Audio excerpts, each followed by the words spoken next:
The second book of Moses, called Exodus. Chapter 1.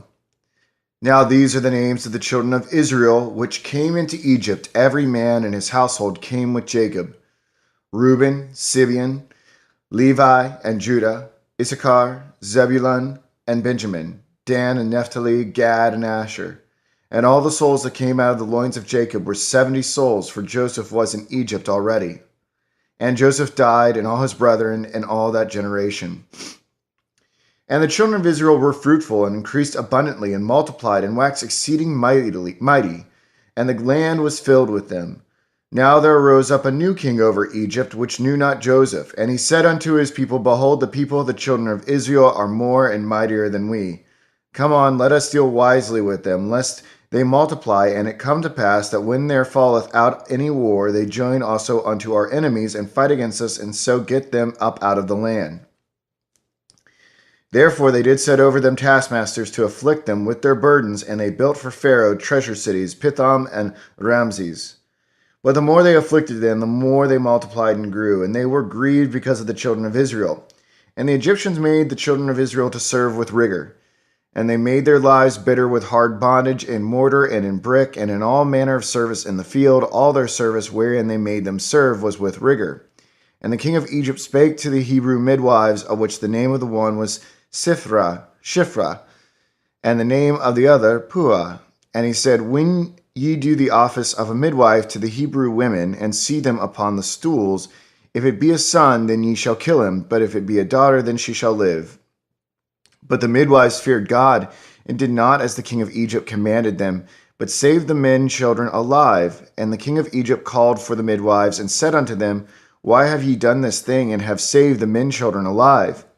And the midwives said unto Pharaoh, Because the Hebrew women are not as the Egyptian women, for they are lively, and are delivered ere the midwives come in unto them.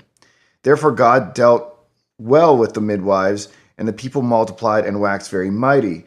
And it came to pass, because the midwives feared God, that he made them houses. And Pharaoh charged all his people, saying, Every son that is born ye shall cast into the river, and every daughter ye shall save alive. Chapter 2. And there went a man of the house of Levi, and took to wife a daughter of Levi, and the woman conceived and bare a son. And when she saw him that he was a goodly child, she hid him 3 months. And when she could not longer hide him, she took for him an ark of bulrushes, and daubed it with slime and with pitch, and put the child therein, and she laid it in the flags by the river's brink. And his sister stood far off, to wit, what would be done to him. And the daughter of Pharaoh came down to wash herself at the river, and her maidens walked along by the river's side. And when she saw the ark among the flags, she sent her maid to fetch it. And when she had opened it, she saw the child, and behold, the babe wept. And she had compassion on him, and said, This is one of the Hebrews' children.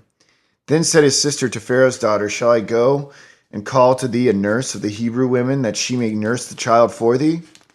And Pharaoh's daughter said to her, Go. And the maid went and called the child's mother. And Pharaoh's daughter said unto her, Take this child away and nurse it for me, and I will give thee thy wages. And the woman took the child and nursed it. And the child grew, and she brought him unto Pharaoh's daughter, and he became her son. And she called his name Moses, and she said, Because I drew him out of the water. And it came to pass in those days, when Moses was grown, that he went out unto his brethren, and looked on their burdens, and he spied an Egyptian smiting in Hebrew, one of his brethren. And he looked this way and that way, and when he saw that there was no man, he slew the Egyptian, and hid him in the sand.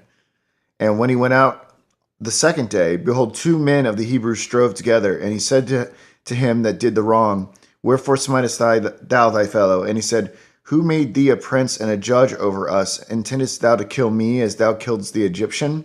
And Moses feared, and said, Surely this thing is known.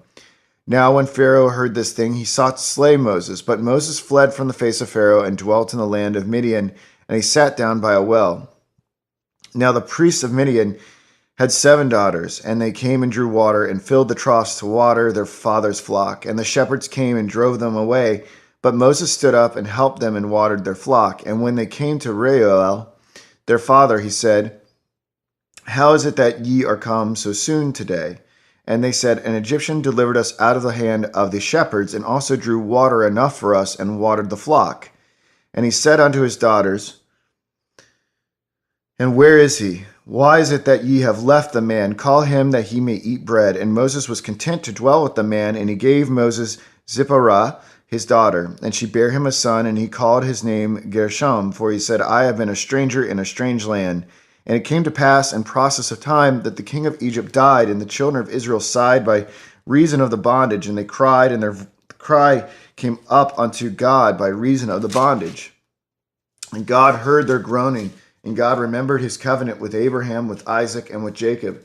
And God looked upon the children of Israel, and God had respect unto him. Chapter 3. Now Moses kept the flock of Jethro, his father-in-law, the priest of Midian, and he led the flock to the backside of the desert, and came to the mountain of God, even to Horeb. And the angel of the Lord appeared unto him in a flame of fire out of the midst of a bush. And he looked, and behold, the bush burned with fire, and the bush was not consumed. And Moses said, I will now turn aside and see the great sight, why the bush is not burnt. And when the Lord saw that he turned aside to see, God called unto him out of the midst of the bush, and said, Moses, Moses. And he said, Here am I. And he said, Draw not nigh hither, put off thy shoes from off thy feet, for the place whereon thou standest is holy ground. Moreover, he said, I am the God of thy father, the God of Abraham, the God of Isaac, and the God of Jacob. And Moses hid his face, for he was afraid to look upon God. And the Lord said, I have surely seen the affliction of my people which are in Egypt, and have heard their cry by reason of their taskmasters, for I know their sorrows. And I am come down to deliver them out of the hand of the Egyptians, and to bring them up out of the land unto a good land, and unto a land flowing with milk and honey, unto the place of the Canaanites, and the Hittites, and the Amorites, and the Perizzites, and the Hivites, and the Jebusites. Now therefore, behold, the cry of the children of Israel is come unto me, and I have also seen the oppression wherewith the Egyptians oppress them. Come now therefore, and I will send thee thou unto Pharaoh, that thou mayest bring forth my people, the children of Israel, out of Egypt. And Moses said unto God, Who am I, that I should go unto Pharaoh, and that I should bring forth the children of Israel out of Egypt? And he said, Certainly I will be with thee, and this shall be a token unto thee, that I have sent thee. When thou hast brought forth the people out of Egypt, ye shall serve God upon this mountain. And Moses said unto God, Behold, when I come out unto the children of Israel, and shall say unto them, The God of your fathers hath sent me unto you, and they shall say to me, What is his name? What shall I say unto them? And God said unto Moses, I am that I am. And he said, Thus shalt thou say unto the children of Israel, I am, hath sent me unto you. And God said moreover unto Moses, Thus shalt thou say unto the children of Israel, The Lord God of your fathers, the God of Abraham, the God of Isaac, and the God of Jacob, hath sent me unto you, and this is my name forever, and this is my memorial unto all generations. Go and gather the elders of Israel together, and say unto them, The Lord God of your fathers, the God of Abraham, of Isaac, and of Jacob, appeared unto me, saying, I have surely visited you, and seen that which is done to you in Egypt. And I have said, I will bring you up out of the affliction of Egypt unto the land of the Canaanites, and the Hittites, and the Amorites, and the Perizzites, and the Hivites, and the Jebusites, unto a land flowing with milk and honey. And they shall hearken to thy voice, and thou shalt come thou and the elders of Israel unto the king of Egypt, and ye shall say unto him, The Lord God of the Hebrews hath met with us, and now let us go, we beseech thee, 3 days' journey into the wilderness, that we may sacrifice to the Lord our God. And I am sure that the king of Egypt will not let you go, no, not by a mighty hand. And I will stretch out my hand and smite Egypt with all my wonders, which I will do in the midst thereof. And after that he will let you go. And I will give this people favor in the sight of the Egyptians. And it shall come to pass that when ye go, ye shall not go empty. But every woman shall borrow of her neighbor, and of her that sojourneth in her house, jewels of silver, and jewels of gold, and raiment. And ye shall put them upon your sons and upon your daughters, and ye shall spoil the Egyptians. Chapter 4. And Moses answered and said, But behold, they will not believe me, nor hearken unto my voice, for they will say, The Lord hath not appeared unto thee. And the Lord said unto him, What is that in thine hand? And he said, A rod. And he said, Cast it on the ground. And he cast it on the ground, and it became a serpent, and Moses fled from before it. And the Lord said unto Moses, Put forth thine hand, and take it by the tail. And he put forth his hand and caught it, and it became a rod in his hand, that they may believe that the Lord God of their fathers, the God of Abraham, the God of Isaac, and the God of Jacob, hath appeared unto thee. And the Lord said furthermore unto him, Put now thine hand into thy bosom. And he put his hand into his bosom, and when he took it out, behold, the hand was leprous as snow. And he said, Put thine hand into thy bosom again. And he put his hand into his bosom again, and he plucked it out of his bosom, and behold, it was turned again as his other flesh. And it shall come to pass, if they will not believe thee, neither hearken to the voice of the first sign, that they will believe the voice of the latter sign. And it shall come to pass, if they will not believe also these two signs, neither hearken unto thy voice, that thou shalt take of the water of the river, and pour it upon the dry land, and the water which thou takest out of the river shall become blood upon the dry land. And Moses said unto the Lord, O my Lord, I am not eloquent, neither heretofore nor since thou hast spoken unto thy servant, but I am slow of speech and of a slow tongue. And the Lord said unto him, Who hath made man's mouth? Or who maketh the dumb or deaf or the seeing or the blind? Have not I the Lord? Now therefore go, and I will be with thy mouth, and teach thee what thou shalt say. And he said, O my Lord, send, I pray thee, by the hand of him whom thou wilt send. And the anger of the Lord was kindled against Moses, and he said, Is not Aaron and the Levite thy brother? I know that he can speak well. And also, behold, he cometh forth to meet thee, and when he seeth thee, he will be glad in his heart. And thou shalt speak unto him, and put words in his mouth, and I will be with thy mouth and with his mouth, and will teach you what ye shall do. And he shall be thy spokesman unto the people, and he shall be to thee instead of a mouth, and thou shalt be to him instead of God. And thou shalt take this rod in thine hand, wherewith thou shalt do signs. And Moses went and returned to Jethro his father-in-law, and said unto him, Let me go, I pray thee, and return unto my brethren which are in Egypt, and see whether they be yet alive. And Jethro said to Moses, Go in peace. And the Lord said unto Moses in Midian, Go return into Egypt, for all the men are dead which sought thy life. And Moses took his wife and his sons, and set them upon an ass, and he returned to the land of Egypt. And Moses took the rod of God in his hand. And the Lord said unto Moses, When thou goest to return into Egypt, see that thou do all those wonders before Pharaoh, which I have put in thine hand. But I will harden his heart, that he shall not let the people go. And thou shalt say unto Pharaoh, Thus saith the Lord, Israel is my son, even my firstborn. And I say unto thee, Let my son go, that he may serve me. And if thou refuse to let him go, behold, I will slay thy son, even thy firstborn. It came to pass by the way in the end, that the Lord met him and sought to kill him. Then Zipporah took a sharp stone and cut off the foreskin of her son, and cast it at his feet, and said, Surely a bloody husband art thou to me. So he let him go. Then she said, A bloody husband thou art, because of the circumcision. And the Lord said to Aaron, Go into the wilderness to meet Moses. And he went and met him in the mount of God, and kissed him. And Moses told Aaron all the words of the Lord who had sent him, and all the signs which he had commanded him. And Moses and Aaron went and gathered together all the elders of the children of Israel. And Aaron spake all the words which the Lord had spoken unto Moses, and did the signs in the sight of the people. And the people believed, and when they heard that the Lord had visited the children of Israel, that he had looked upon their affliction, then they bowed their heads and worshipped. Chapter 5.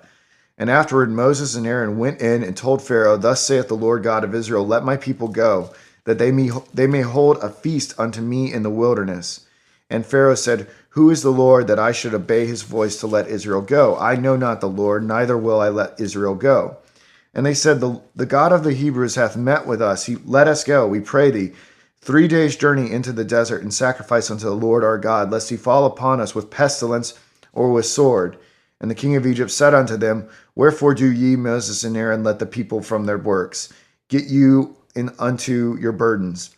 And Pharaoh said, Behold, the people of the land now are many, and ye make them rest from their burdens. And Pharaoh commanded the same day the taskmasters of the people and their officers, saying, Ye shall no more give the people straw to make brick as heretofore. Let them go and gather straw for themselves. And the tale of the bricks which they did make heretofore, ye shall lay upon them, ye shall not diminish aught thereof. For they be idle, therefore they cry, saying, Let us go and sacrifice to our God. Let their more work be laid upon the men, that they may labor therein, and let them not regard vain words. And the taskmaster of the people went out, and their officers, and they spake to the people, saying, Thus saith Pharaoh, I will not give you straw. Go ye, get your straw where you can find it, yet not aught of your work shall be diminished. So the people were scattered abroad throughout all the land of Egypt to gather stubble instead of straw. And the taskmasters hasted them, saying, Fulfill your works, your daily tasks, as when there was straw. And the officers of the children of Israel, which Pharaoh's taskmaster had set over them, were beaten and demanded, "Wherefore have ye not fulfilled your task in making brick both yesterday and today as heretofore?" Then the officers of the children of Israel come and cried unto Pharaoh, saying, "Wherefore dealest thou thus with thy servants? There is no straw given unto thy servants, and they say to us, Make brick, and behold, thy servants are beaten. But the fault is in thine own people." But he said, "You are idle, ye are idle. Therefore ye say, Let us go and do sacrifice to the Lord. Go therefore now and work, for there shall no straw be given you.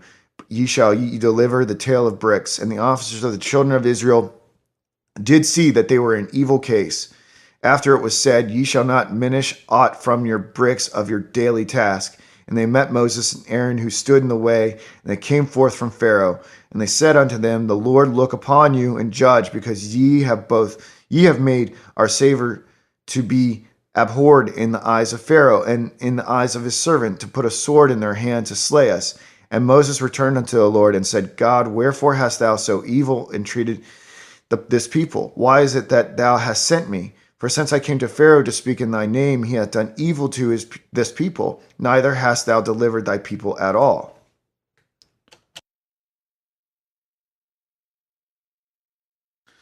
Chapter 6. Then the Lord said unto Moses, "Now shalt thou see what I will do to Pharaoh, for with a strong hand shall he let them go, and with a strong hand shall he drive them out of his land." And God spake unto Moses and said unto him, "I am the Lord, and I appeared unto Abraham, unto Isaac, and unto Jacob by the name of God Almighty, but by my name Jehovah was I not known to them. And I have also established my covenant with them, to give them the land of Canaan, the land of their pilgrimage wherein they were strangers. And I have also heard the groaning of the children of Israel, whom the Egyptians keep in bondage, and I have remembered my covenant. Wherefore say unto the children of Israel, I am the Lord, and I will bring you out from under the burdens of the Egyptians, and I will rid you out of their bondage, and I will redeem you with a stretched out arm and with great judgments. And I will take you to me for a people, and I will be to you a God, and ye shall know that I am the Lord your God, which bringeth you out from under the burdens of the Egyptians. And I will bring you in unto the land concerning the which I did swear to give it to Abraham, to Isaac, and to Jacob, and I will give it to you for an heritage. I am the Lord. And Moses spake so unto the children of Israel, but they hearkened not unto Moses for anguish of spirit and for cruel bondage. And the Lord spake unto Moses, saying, Go in, speak unto Pharaoh king of Egypt, that he let the children of Israel go out of his land. And Moses spake before the Lord, saying, Behold, the children of Israel have not hearkened unto me. Now how then shall Pharaoh hear me, who am of uncircumcised lips? And the Lord spake unto Moses and unto Aaron, and gave them a charge unto the children of Israel, and unto Pharaoh king of Egypt, to bring the children of Israel out of the land of Egypt. These be the heads of their fathers' houses: the sons of Reuben, the firstborn of Israel, Hanak, and Palu, Hezron, and Carmi. These be the families of Reuben. And the sons of Simeon, Jimiel, and Jamin, and Ohad, and Yachen, and Zohar, and Shaul, the son of a Canaanitish woman. These are the families of Simeon. And these are the names of the sons of Levi according to their generations: Gershon, and Kohath, and Merari. And the years of the life of Levi were 137 years. The sons of Gershon, Libni, and Shimei, according to their families. And the sons of Kohath, Amram, and Izhar, and Hebron, and Uzziel. And the years of the life of Kohath were 133 years. And the sons of Merari, Mahali, and Mushi, these are the families of Levi according to their generations. And Amram took Jochebed, his father's sister, to wife, and she bare him Aaron and Moses. And the years of the life of Amram were 137 years. And the sons of Izhar, Korah, and Nepheg, and Zikri. And the sons of Uzziel, Mishael, and Elzaphan, and Zithri. And Aaron took him Elisheba, daughter of Amminadab, sister of Naashon, to wife, and she bare him Nadab, and Abihu, and Eleazar, and Ithamar. And the sons of Korah, Asir, and Elkanah, and Abi-Asaph, these are the families of the Korhites. And Eleazar, Aaron's son, took him one of the daughters of Putiel to wife, and she bare him Phinehas. These are the heads of the fathers of the Levites, according to their families. These are that Aaron and Moses to whom the Lord said, Bring out the children of Israel from the land of Egypt according to their armies. These are they which spake to Pharaoh, king of Egypt, to bring out the children of Israel from Egypt.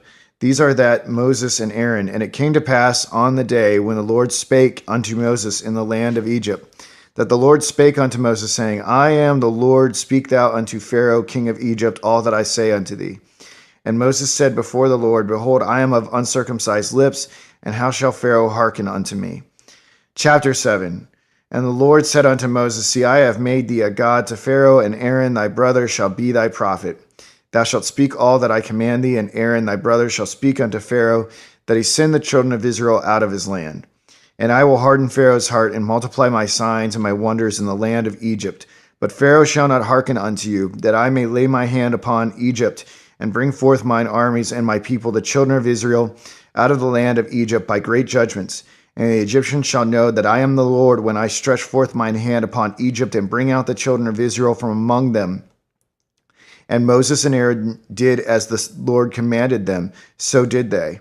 And Moses was 80 years old, and Aaron 83 years old, when they spake unto Pharaoh. And the Lord spake unto Moses and unto Aaron, saying, When Pharaoh shall speak unto you, saying, Shew a miracle for you, then thou shalt say unto Aaron, Take thy rod and cast it before Pharaoh, and it shall become a serpent. And Moses and Aaron went in unto Pharaoh, and they did so as the Lord had commanded. And Aaron cast down his rod before Pharaoh and before his servants, and it became a serpent. Then Pharaoh also called the wise men and the sorcerers, now the magicians of Egypt. They also did in like manner with their enchantments. For they cast down every man his rod, and they became serpents. But Aaron's rod swallowed up their rods, and he hardened Pharaoh's heart, that he hearkened not unto them as the Lord had said. And the Lord said unto Moses, Pharaoh's heart is hardened, he refuses to let the people go. Get thee unto Pharaoh in the morning, lo, he goeth out into the water, and thou shalt stand by the river's brink against he come, and the rod which was turned to a serpent shalt thou take in thine hand. And thou shalt say unto him, The Lord God of the Hebrews hath sent me unto thee, saying, Let my people go, that they may serve me in the wilderness, and behold, hitherto thou wouldest not hear. Thus saith the Lord, in this thou shalt know that I am the Lord. Behold, I will smite with the rod that is in mine hand upon the waters which are in the river, and they shall be turned to blood. And the fish that is in the river shall die, and the river shall stink, and the Egyptians shall loathe to drink of the water of the river. And the Lord spake unto Moses, Say unto Aaron, Take thy rod, and stretch out thine hand upon the waters of Egypt, upon their streams, upon their rivers, and upon their ponds, and upon all their pools of water, that they may become blood, that there may be blood throughout all the land of Egypt, both in vessels of wood and in vessels of stone. And Moses and Aaron did so as the Lord commanded, and he lifted up the rod and smote the waters that were in the river in the sight of Pharaoh and in the sight of his servants. And all the waters that were in the river were turned to blood, and the fish that was in the river died, and the river stank, and the Egyptians could not drink of the water of the river, and there was blood throughout all the land of Egypt. And the magicians of Egypt did so with their enchantments, and Pharaoh's heart was hardened, neither did he hearken unto them, as the Lord had said. And Pharaoh turned and went into his house, neither did he set his heart to this also. And all the Egyptians digged round about the river for water to drink, for they could not drink of the water of the river. And 7 days were fulfilled. After that the Lord had smitten the river. Chapter 8. And the Lord spake unto Moses, Go unto Pharaoh, and say unto him, Thus saith the Lord, Let my people go, that they may serve me. And if thou refuse to let them go, behold, I will smite all thy borders with frogs. And the river shall bring forth frogs abundantly, which shall go up and come into thine house, and into thy bedchamber, and upon thy bed, and into the house of thy servants, and upon thy people, and into thine ovens, and into thy kneading troughs. And the frogs shall come up both on thee, and upon thy people, and upon all thy servants. And the Lord spake unto Moses, Say unto Aaron, Stretch forth thine hand with thy rod over the streams, over the rivers, and over the ponds, cause frogs to come up upon the land of Egypt. And Aaron stretched out his hand over the waters of Egypt, and the frogs came up and covered the land of Egypt. And the magicians did so with their enchantments, and brought up frogs upon the land of Egypt. Then Pharaoh called for Moses and Aaron, and said, Entreat the Lord that he may take away the frogs from me and from my people, and I will let the people go, that they may do sacrifice unto the Lord. And Moses said unto Pharaoh, Glory over me, when shall I entreat for thee, and for thy servants, and for thy people, to destroy the frogs from thee and thy houses? that they may remain in the river only. And he said, Tomorrow, and he said, Be it according to thy word, that thou mayest know that there is none like unto the Lord our God. And the frogs shall depart from thee, and from thy houses, and from thy servants, and from thy people. They shall remain in the river only. And Moses and Aaron went out from Pharaoh, and Moses cried unto the Lord because of the frogs which he had brought against Pharaoh. And the Lord did according to the word of Moses, and the frogs died out of the house, out of the villages, and out of the fields. And they gathered them together upon heaps, and the land stank. But when Pharaoh saw that there was respite, he hardened his heart, and hearkened not unto them as the Lord had said. And the Lord said unto Moses, Say unto Aaron, Stretch out thy rod, and smite the dust of the land, that it may become lice throughout all the land of Egypt. And they did so, for Aaron stretched out his hand with his rod, and smote the dust of the earth, and it became lice in man and in beasts. All the dust of the land became lice throughout all the land of Egypt. And the magicians did so with their enchantments to bring forth lice, but they could not, so there were lice upon man and upon beast. Then the magicians said unto Pharaoh, This is the finger of God. And Pharaoh's heart was hardened, and he hearkened not unto them as the Lord had said. And the Lord said unto Moses, Rise up early in the morning, and stand before Pharaoh. Lo, he cometh forth to the water, and say unto him, Thus saith the Lord, Let my people go, that they may serve me. Else, if thou wilt not let my people go, behold, I will send swarms of flies upon thee, and upon thy servants, and upon thy people, and into thy houses, and the houses of the Egyptians shall be full of swarms of flies, and also the ground whereon they are. And I will sever in that day the land of Goshen, in which my people dwell, and no swarms of flies shall be there to the end thou mayest know that I am the Lord in the midst of the earth. And I will put a division between my people and thy people. Tomorrow shall this sign be. And the Lord did so, and there came a grievous swarm of flies into the house of Pharaoh, and into his servants' houses, and into all the land of Egypt. The land was corrupted by reason of the swarm of flies. And Pharaoh called for Moses and for Aaron, and said, Go ye sacrifice to your God in the land. And Moses said, It is not meet so to do. For we shall sacrifice the abomination of the Egyptians to the Lord our God. Lo, shall we sacrifice the abomination of the Egyptians before their eyes, and will they not stone us? We will go 3 days' journey into the wilderness and sacrifice to the Lord our God, and he shall command us. And Pharaoh said, I will let you go, that ye may sacrifice to the Lord your God in the wilderness. Only ye shall not go very far away, entreat for me. And Moses said, Behold, I go out from thee, and I will entreat the Lord that the swarms of flies may depart from Pharaoh, from his servants, and from his people tomorrow. But let not Pharaoh deal deceitfully and more, in not letting the people go to sacrifice to the Lord. And Moses went out from Pharaoh and entreated the Lord, and the Lord did according to the word of Moses, and he removed the swarms of flies from Pharaoh, from his servants, and from his people. There remained not one. And Pharaoh hardened his heart at this time also, neither would he let the people go. Chapter 9. Then the Lord said unto Moses, Go in unto Pharaoh, and tell him, Thus saith the Lord God of the Hebrews, Let my people go, that they may serve me. For if thou refuse to let them go, and wilt hold them still, behold, the hand of the Lord is upon thy cattle which is in the field, upon the horses, upon the asses, upon the camels, upon the oxen, and upon the sheep. There shall be a very grievous murrain. And the Lord shall sever between the cattle of Israel and the cattle of Egypt, and there shall nothing die of all that is the children of Israel. And the Lord appointed a set time, saying, Tomorrow the Lord shall do this thing in the land. And the Lord did that thing on the morrow, and all the cattle of Egypt died, but of the cattle of the children of Israel died not one. And Pharaoh sent, and behold, there was not one of the cattle of the Israelites dead. And the heart of Pharaoh was hardened, and he did not let the people go. And the Lord said unto Moses and unto Aaron, Take to your handfuls of ashes of the furnace, and let Moses sprinkle it toward the heaven in the sight of Pharaoh. And it shall become small dust in all the land of Egypt, and shall be a boil breaking forth with blains upon man and upon beast throughout all the land of Egypt. And they took ashes of the furnace and stood before Pharaoh. And Moses sprinkled it up toward heaven, and it became a boil breaking forth with blains upon man and upon beast. And the magicians could not stand before Moses because of the boils, for the boil was upon the magicians and upon all the Egyptians. And the Lord hardened the heart of Pharaoh, and he hearkened not unto them, as the Lord had spoken unto Moses. And the Lord said unto Moses, Rise up early in the morning, and stand before Pharaoh, and say unto him, Thus saith the Lord God of the Hebrews, Let my people go, that they may serve me.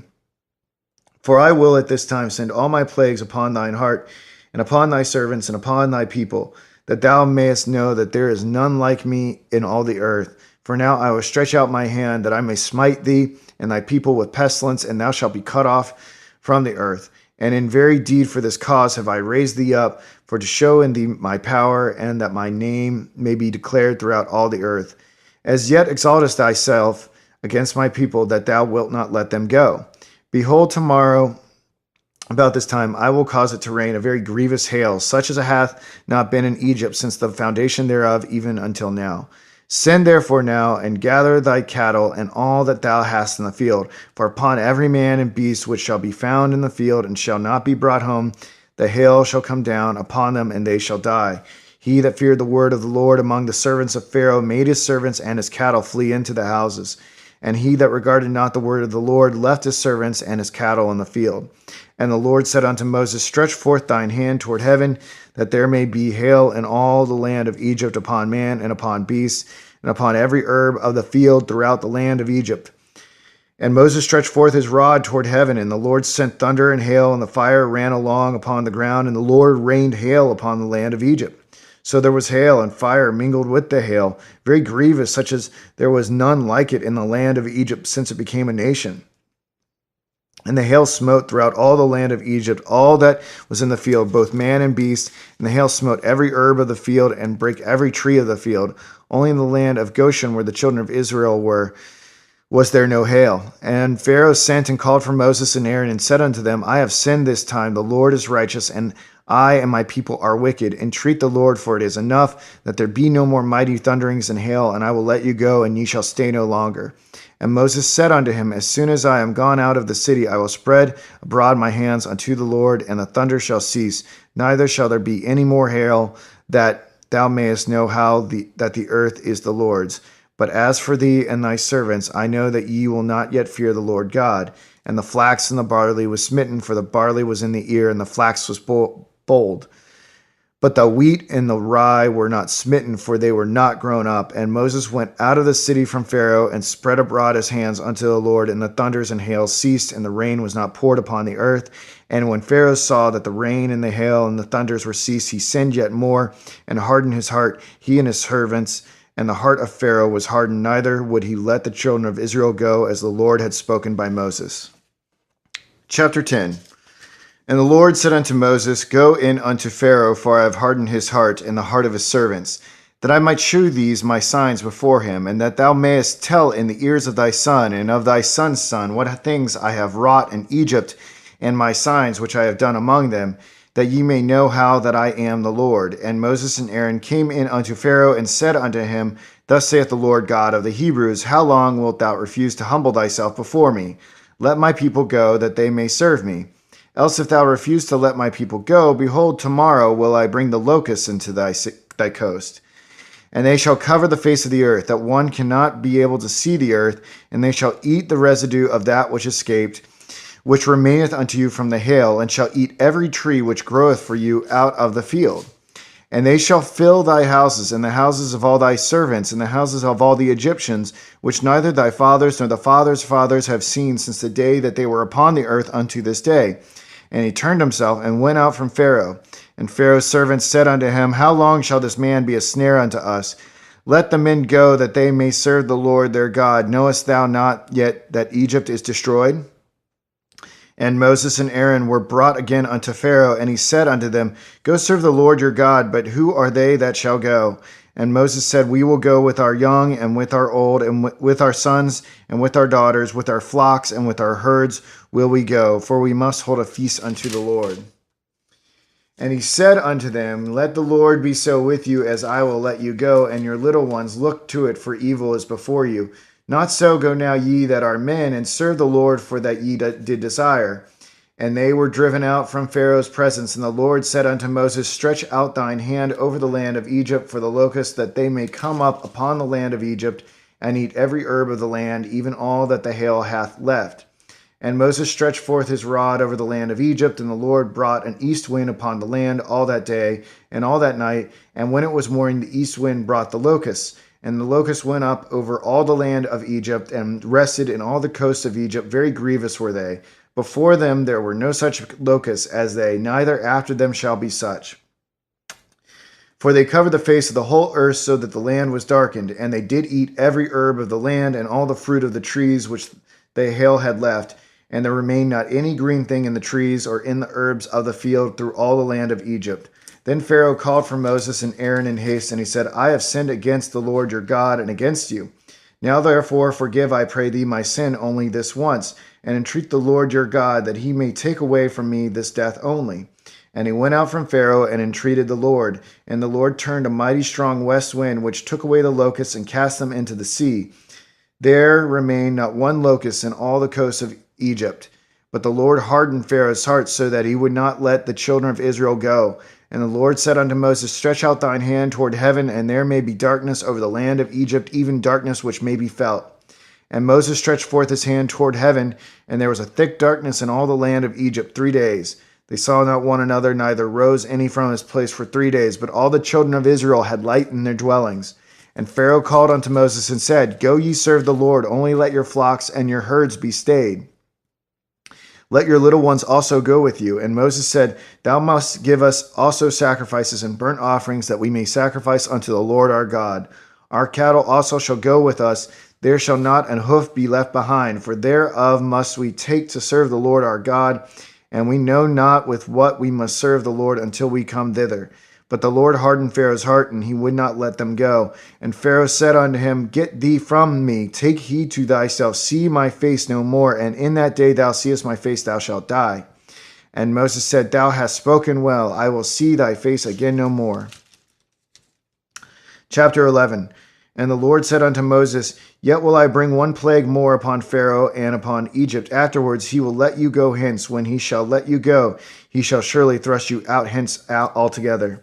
Speak now in the ears of the people, and let every man borrow of his neighbor, and every woman of her neighbor jewels of silver and jewels of gold. And the Lord gave the people favor in the sight of the Egyptians. Moreover, the man Moses was very great in the land of Egypt, in the sight of Pharaoh's servants, and in the sight of the people. And Moses said, Thus saith the Lord, About midnight will I go out into the midst of Egypt, and all the firstborn in the land of Egypt shall die, from the firstborn of Pharaoh that sitteth upon his throne, even unto the firstborn of the maidservant that is behind the mill, and all the firstborn of beasts. And there shall be a great cry throughout all the land of Egypt, such as there was none like it, nor shall be like it any more. But against any of the children of Israel shall not a dog move his tongue against man or beast, that ye may know how the Lord doth put a difference between the Egyptians and Israel. And all these thy servants shall come down unto me, and bow down themselves unto me, saying, Get thee out, and all the people that follow thee, and after that I will go out. And he went out from Pharaoh in a great anger. And the Lord said unto Moses, Pharaoh shall not hearken unto you, that my wonders may be multiplied in the land of Egypt. And Moses and Pharaoh did all these wonders before, and Moses and Aaron did all these wonders before Pharaoh. And the Lord hardened Pharaoh's heart so that he would not let the children of Israel go out of his land. Chapter 12. And the Lord spake unto Moses and Aaron in the land of Egypt, saying, This month shall be unto you the beginning of months. It shall be the first month of the year to you. Speak ye unto all the congregation of Israel, saying, In the 10th day of this month they shall take to them every man a lamb, according to the house of their fathers, a lamb for an house. And if the household be too little for the lamb, let him and his neighbor next unto his house take it according to the number of the souls. Every man according to his eating shall make your count for the lamb. Your lamb shall be without blemish, a male of the first year. Ye shall take it out from the sheep or from the goats, and ye shall keep it until the 14th day of the same month, and the whole assembly of the congregation of Israel shall kill it in the evening.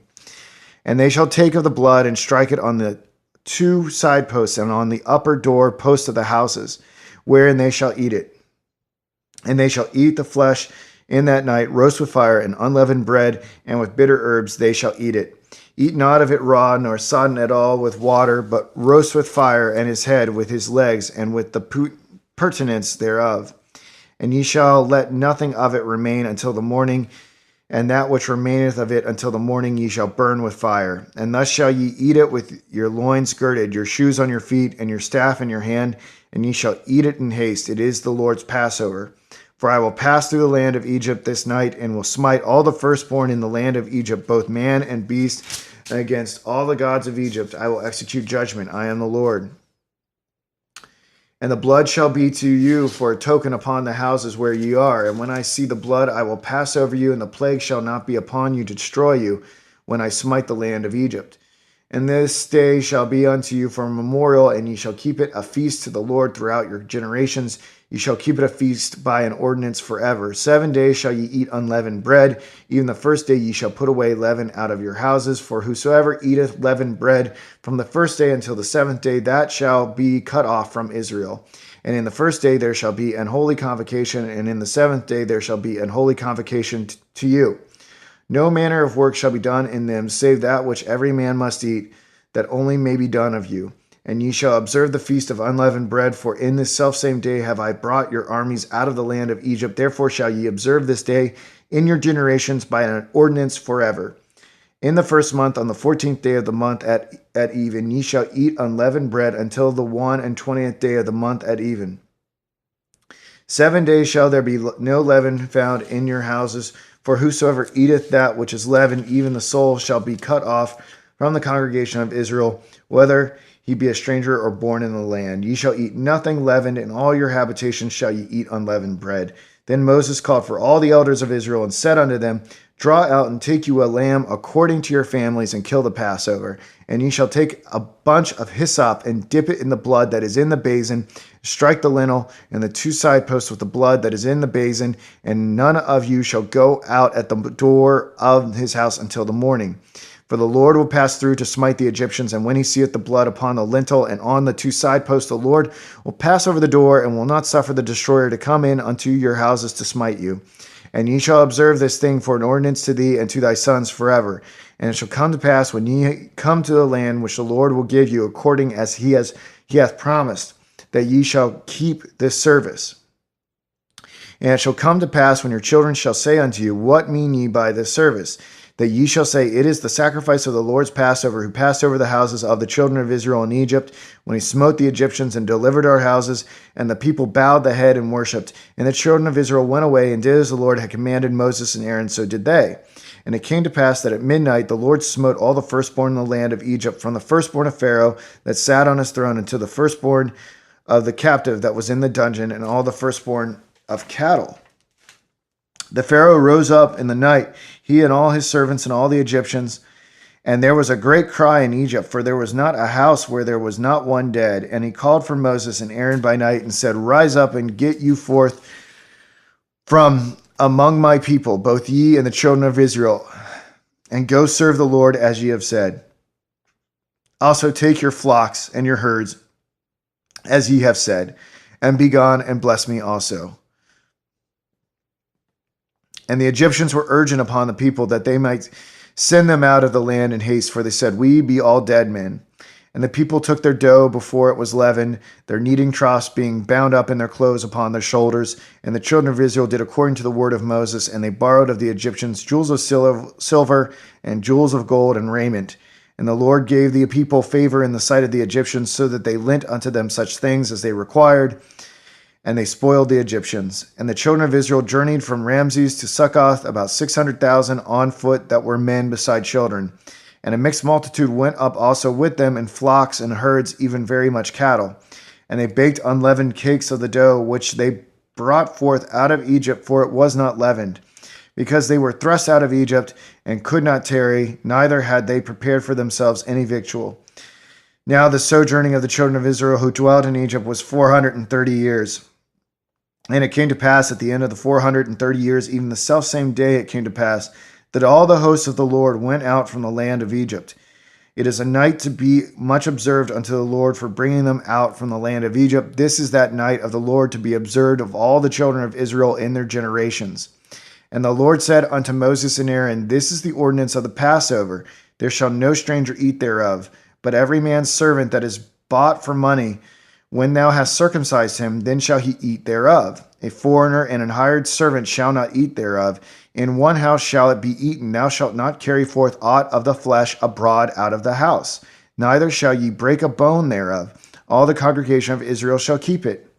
And when a stranger shall sojourn with thee, and will keep the Passover of the Lord, let all his males be circumcised, and then let him come near and keep it, and he shall be as one that is born in the land.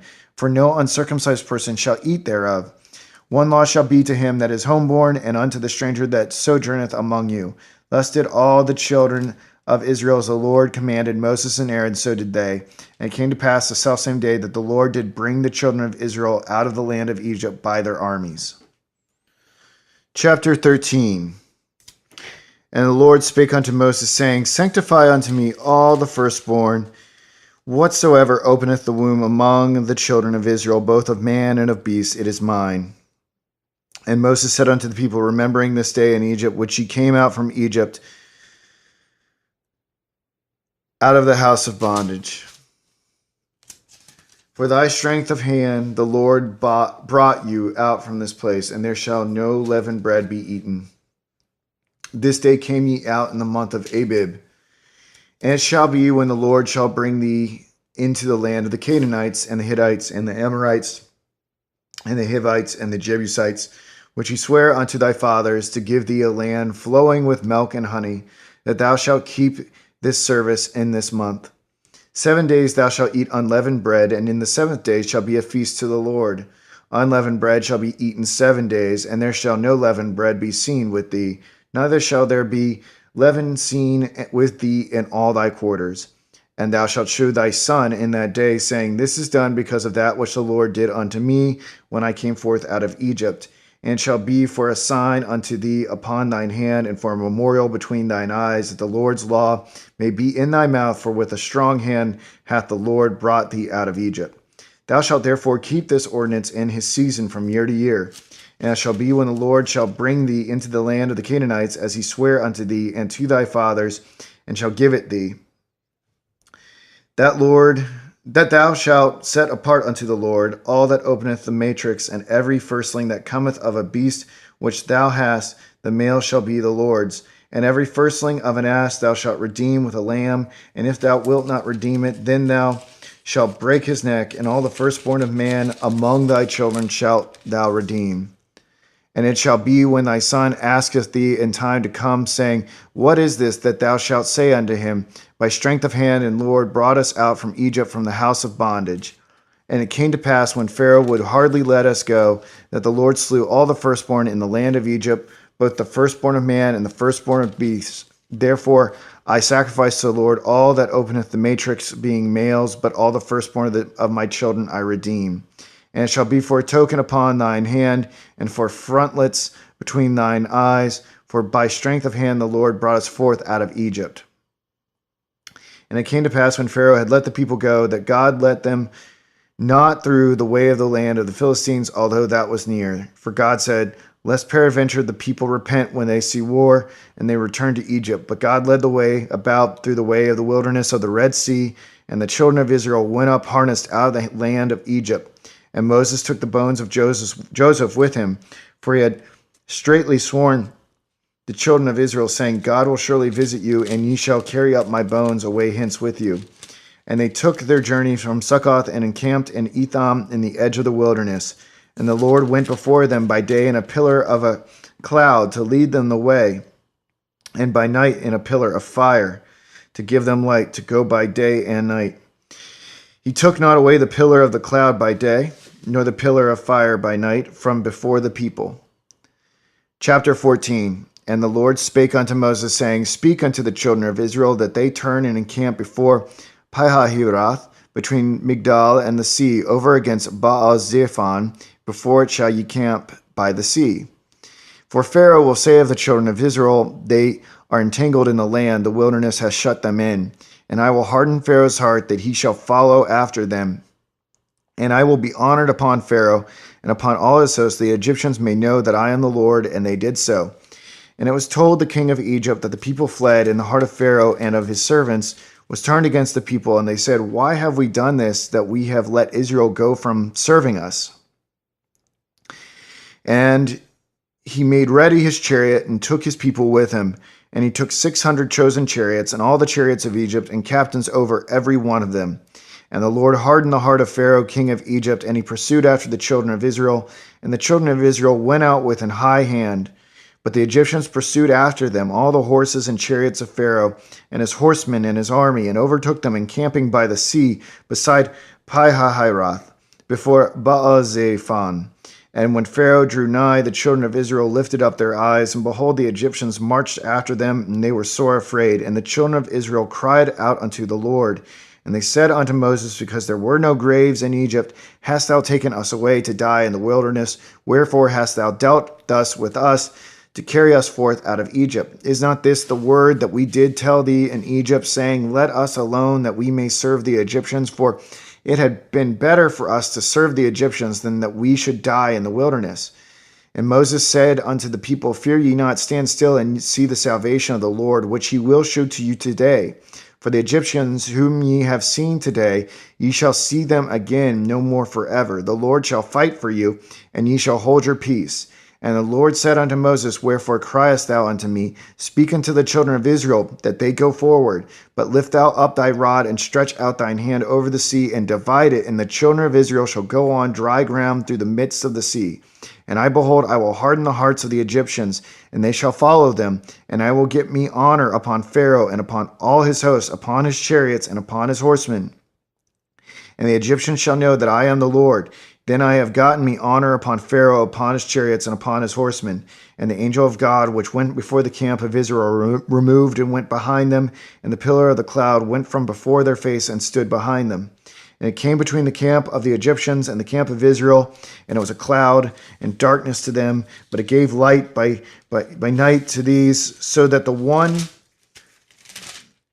came not near the other all the night. And Moses stretched out his hand over the sea, and the Lord caused the sea to go back by a strong east wind all that night, and made the sea dry land, and the waters were divided. And the children of Israel went into the midst of the sea upon the dry ground, and the waters were a wall unto them on their right hand and on their left. And the Egyptians pursued and went in after them to the midst of the sea, even all Pharaoh's horses, his chariots, and his horsemen. And it came to pass that in the morning watch the Lord looked unto the host of the Egyptians through the pillar of fire and of the cloud, and troubled the host of the Egyptians, and took off their chariot wheels, that they drave them heavily, so that the Egyptians said, let us flee from the face of Israel, for the Lord fighteth for them against the Egyptians. And the Lord said unto Moses, stretch out thine hand over the sea, that the waters may come again upon the Egyptians, upon their chariots, and upon their horsemen. And Moses stretched forth his hand over the sea, and the sea returned to his strength. When the morning appeared, and the Egyptians fled against it, and the Lord overthrew the Egyptians in the midst of the sea, and the waters returned and covered the chariots and the horsemen, and all the host of Pharaoh that came into the sea after them. There remained not so much as one of them. But the children of Israel walked upon dry land in the midst of the sea, and the waters were a wall unto them on their right hand and on their left. Thus the Lord saved Israel that day out of the hand of the Egyptians, and Israel saw the Egyptians dead upon the seashore. And Israel saw that great work which the Lord did upon the Egyptians, and the people feared the Lord and believed the Lord and his servant Moses. Chapter 15. Then sang Moses and the children of Israel this song unto the Lord, and spake, saying, I will sing unto the Lord, for he hath triumphed gloriously. The horse and his rider hath he thrown into the sea. The Lord is my strength and song, and he is become my salvation. He is my God, and I will prepare him an habitation, my father's God, and I will exalt him. The Lord is a man of war, the Lord is his name. Pharaoh's chariots and his hosts hath he cast into the sea. His chosen captains also are drowned in the Red Sea. The depths have covered them, they sank into the bottom as a stone. Thy right hand, O Lord, is become glorious in power. Thy right hand, O Lord, hath dashed in pieces the enemy. And in the greatness of thine excellency thou hast overthrown them that rose up against thee. Thou sentest forth thy wrath, which consumed them as stubble. And with the blast of thy nostrils the waters were gathered together.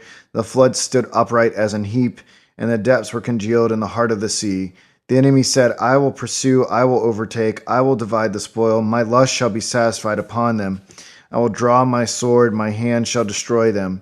Thou didst blow with thy wind, the sea covered them, they sank as lead in the mighty waters. Who is like unto thee, O Lord, among the gods? Who is like thee, glorious in holiness, fearful in praises, doing wonders? Thou stretchedst out thy right hand, the earth swallowed them. Thou in thy mercy hast led forth the people which thou hast redeemed. Thou hast guided them in thy strength unto thy holy habitation. The people shall hear and be afraid. Sorrow shall take hold on the inhabitants of Palestina. Then the dukes of Edom shall be amazed. The mighty men of Moab, trembling, shall take hold upon them. All the inhabitants of Canaan shall melt away. Fear and dread shall fall upon them by the greatness of thine arm. They shall be as still as stone, till thy people pass over, Lord, till the people pass over, which thou hast purchased. Thou shalt bring them in and plant them in the mountain of thine inheritance, in the place, O Lord, which thou hast made for thee to dwell in the sanctuary, O Lord, which thy hands have established. The Lord shall reign forever and ever. For the horse of Pharaoh went in with his chariots and with his horsemen into the sea, and the Lord brought again the waters of the sea upon them. But the children of Israel went on dry land in the midst of the sea. And Miriam the prophetess, the sister of Aaron, took a timbrel in her hand, and all the women went out after her with timbrels and with dances. And Miriam answered them, Sing ye to the Lord, for he hath triumphed gloriously. The horse and his rider hath he thrown into the sea. So Moses brought Israel from the Red Sea, and they went out into the wilderness of Shur, and they went 3 days in the wilderness and found no water. And when they came to Merah, they could not drink of the waters of Merah, for they were bitter. Therefore the name of it was called Marah. And the people murmured against Moses, saying, What shall we drink? And he cried unto the Lord, and the Lord showed him a tree, which when he had cast it into the waters were made sweet.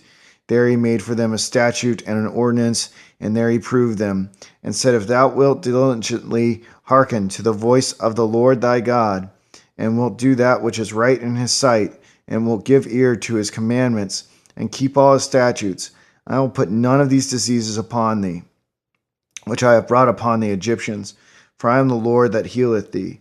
And they came to Elim, where were 12 wells of water, and 70 palm trees, and they encamped there by the waters. Chapter 16. And they took their journey from Elim, and all the congregation of the children of Israel came unto the wilderness of Sin, which is between Elim and Sinai, on the 15th day of the 2nd month after their departing out of the land of Egypt. And the whole congregation of the children of Israel murmured against Moses and Aaron in the wilderness. And the children of Israel said unto them, Would to God we had died by the hand of the Lord in the land of Egypt, when we sat by the flesh pots, and when we did eat bread to the full. For ye have brought us forth into this wilderness to kill this whole assembly with hunger. Then said the Lord unto Moses, Behold, I will rain bread from heaven for you, and the people shall go out and gather a certain rate every day, that I may prove them whether they will walk in my law or no. And it shall come to pass that on the 6th day they shall prepare that which they bring in, and it shall be twice as much as they gather daily.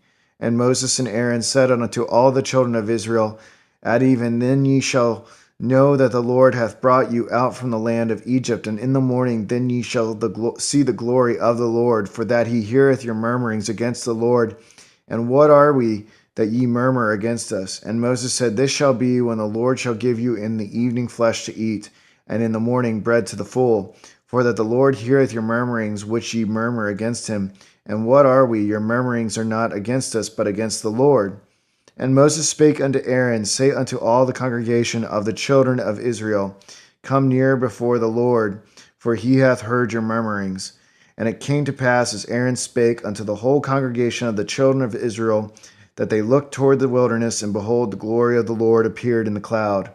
And the Lord spake unto Moses, saying, I have heard the murmurings of the children of Israel. Speak unto them, saying, At even ye shall eat flesh, and in the morning ye shall be filled with bread, and ye shall know that I am the Lord your God.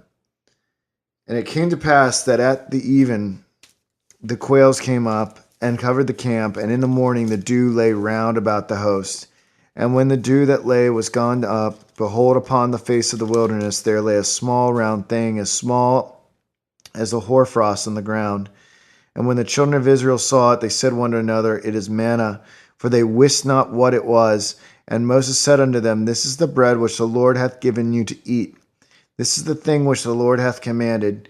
Gather of it every man according to his eating, an omer for every man, according to the number of your persons. Take ye every man for them which are in his tents. And the children of Israel did so, and gathered some more, some less. And when they did meet it with an omer, he that gathered much had nothing over, and he that gathered little had no lack. They gathered every man according to his eating. And Moses said, Let no man leave of it till the morning. Notwithstanding, they hearkened not unto Moses, but some of them left of it until the morning, and it bred worms and stank. And Moses was wroth with them. And they gathered it every morning, every man according to his eating. And when the sun waxed hot, it melted.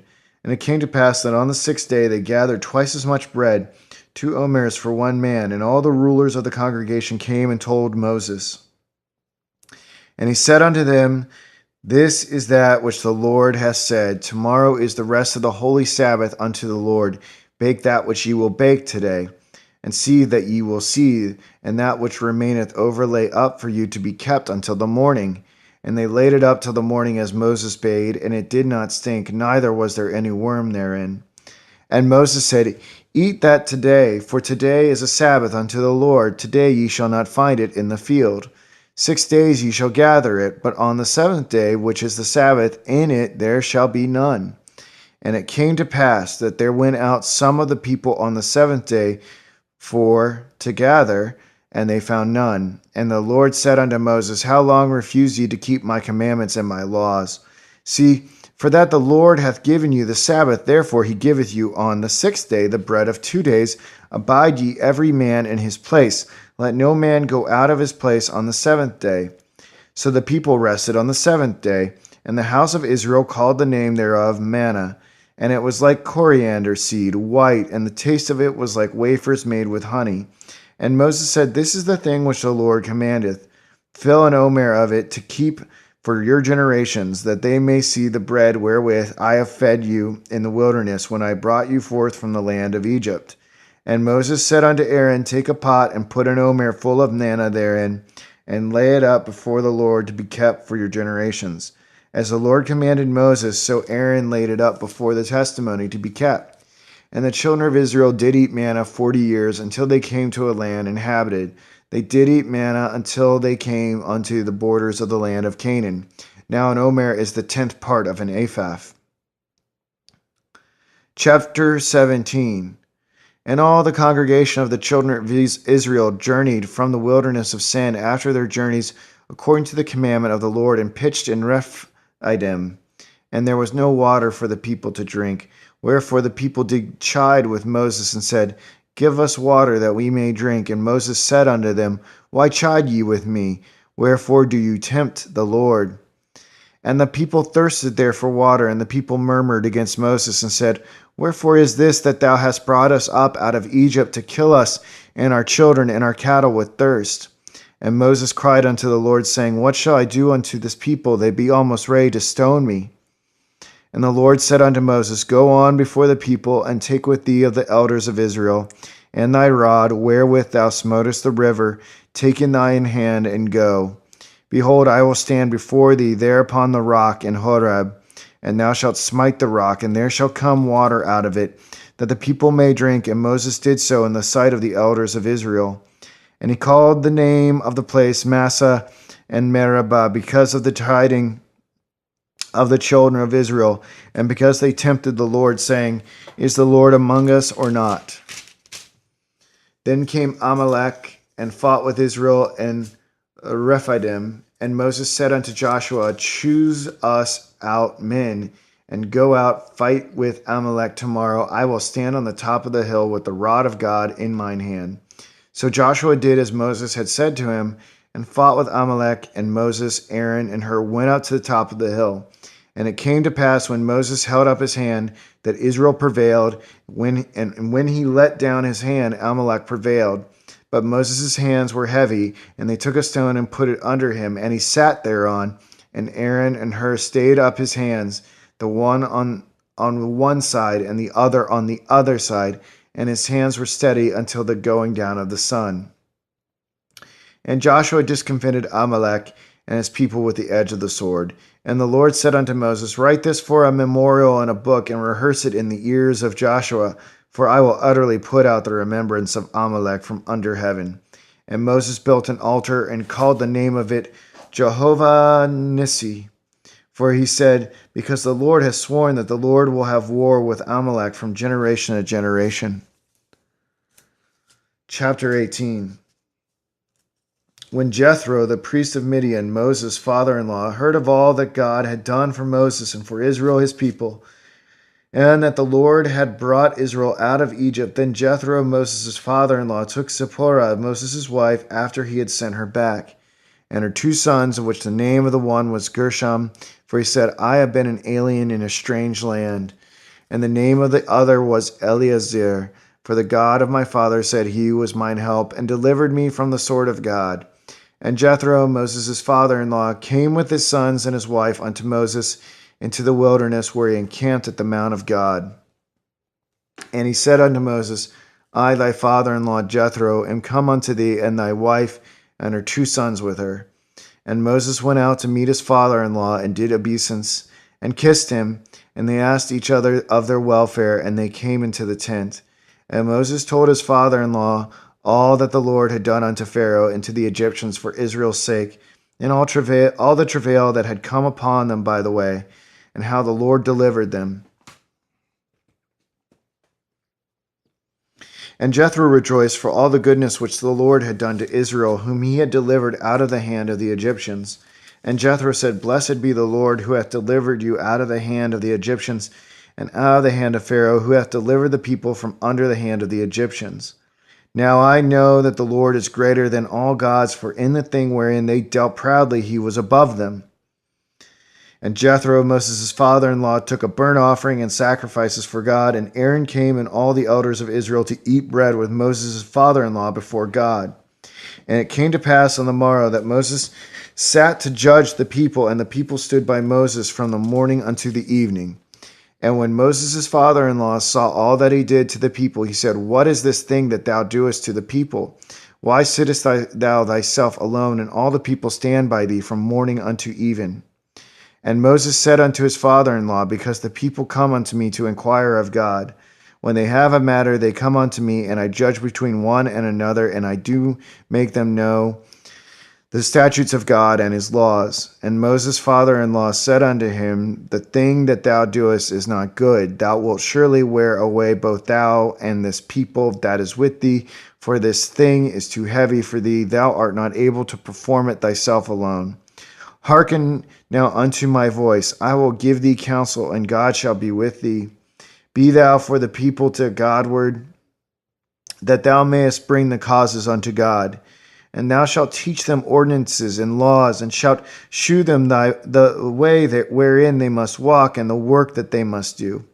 Moreover, thou shalt provide out of all the people able men, such as fear God, men of truth, hating covetousness, and place such over them to be rulers of thousands, and rulers of 100, rulers of 50s, and rulers of 10s. And let them judge the people at all seasons, and it shall be that every great matter they shall bring unto thee, but every small matter they shall judge. So shall it be easier for thyself, and they shall bear the burden with thee. If thou shalt do this thing, and God command thee so, then thou shalt be able to endure, and all this people shall also go to their place in peace. So Moses hearkened to the voice of his father-in-law, and did all that he had said. And Moses chose able men out of all Israel, and made them heads over the people, rulers of thousands, rulers of 100s, rulers of 50s, and rulers of 10s. And they judged the people at all seasons. The hard causes they brought unto Moses, but every small matter they judged themselves. And Moses let his father-in-law depart, and he went his way into his own land. Chapter 19. In the 3rd month, when the children of Israel were gone forth out of the land of Egypt, the same day came they into the wilderness of Sinai. For they were departed from Rephidim, and were come to the desert of Sinai, and had pitched in the wilderness. And there Israel camped before the mount. And Moses went up unto God, and the Lord called unto him out of the mountain, saying, Thus shalt thou say to the house of Jacob, and tell the children of Israel, Ye have seen what I did unto the Egyptians, and how I bare you on eagle's wings, and brought you unto myself. Now therefore, if ye will obey my voice indeed, and keep my covenant, then ye shall be a peculiar treasure unto me above all people, for all the earth is mine. And ye shall be unto me a kingdom of priests, and an holy nation. These are the words which thou shalt speak unto the children of Israel. And Moses came and called for the elders of the people, and laid before their faces all these words which the Lord commanded him. And all the people answered together and said, All that the Lord hath spoken we will do. And Moses returned the words of the people unto the Lord.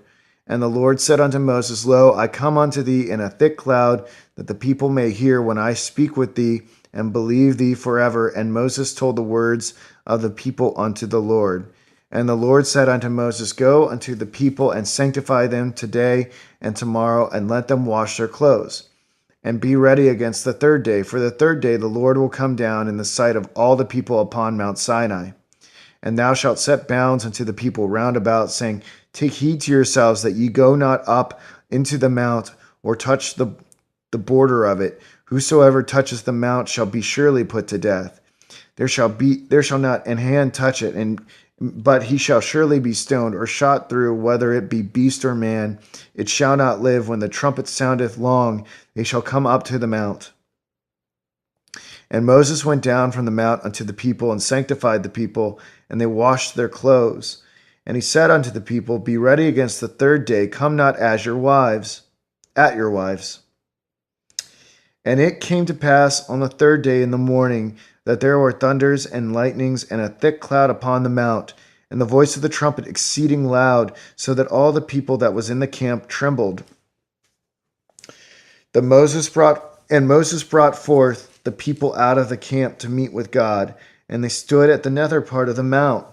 And Mount Sinai was altogether on a smoke, because the Lord descended upon it in fire, and the smoke thereof ascended as the smoke of a furnace, and the whole mount quaked greatly.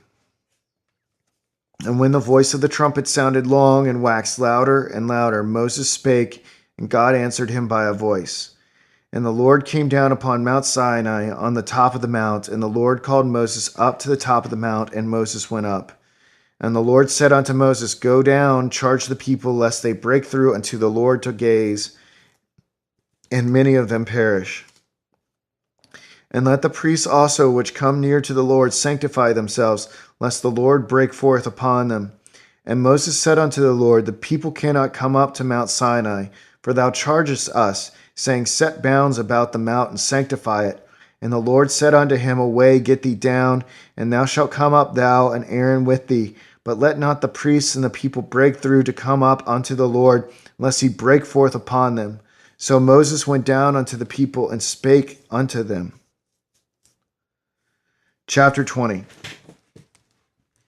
And God spake all these words, saying, I am the Lord thy God, which have brought thee out of the land of Egypt, out of the house of bondage.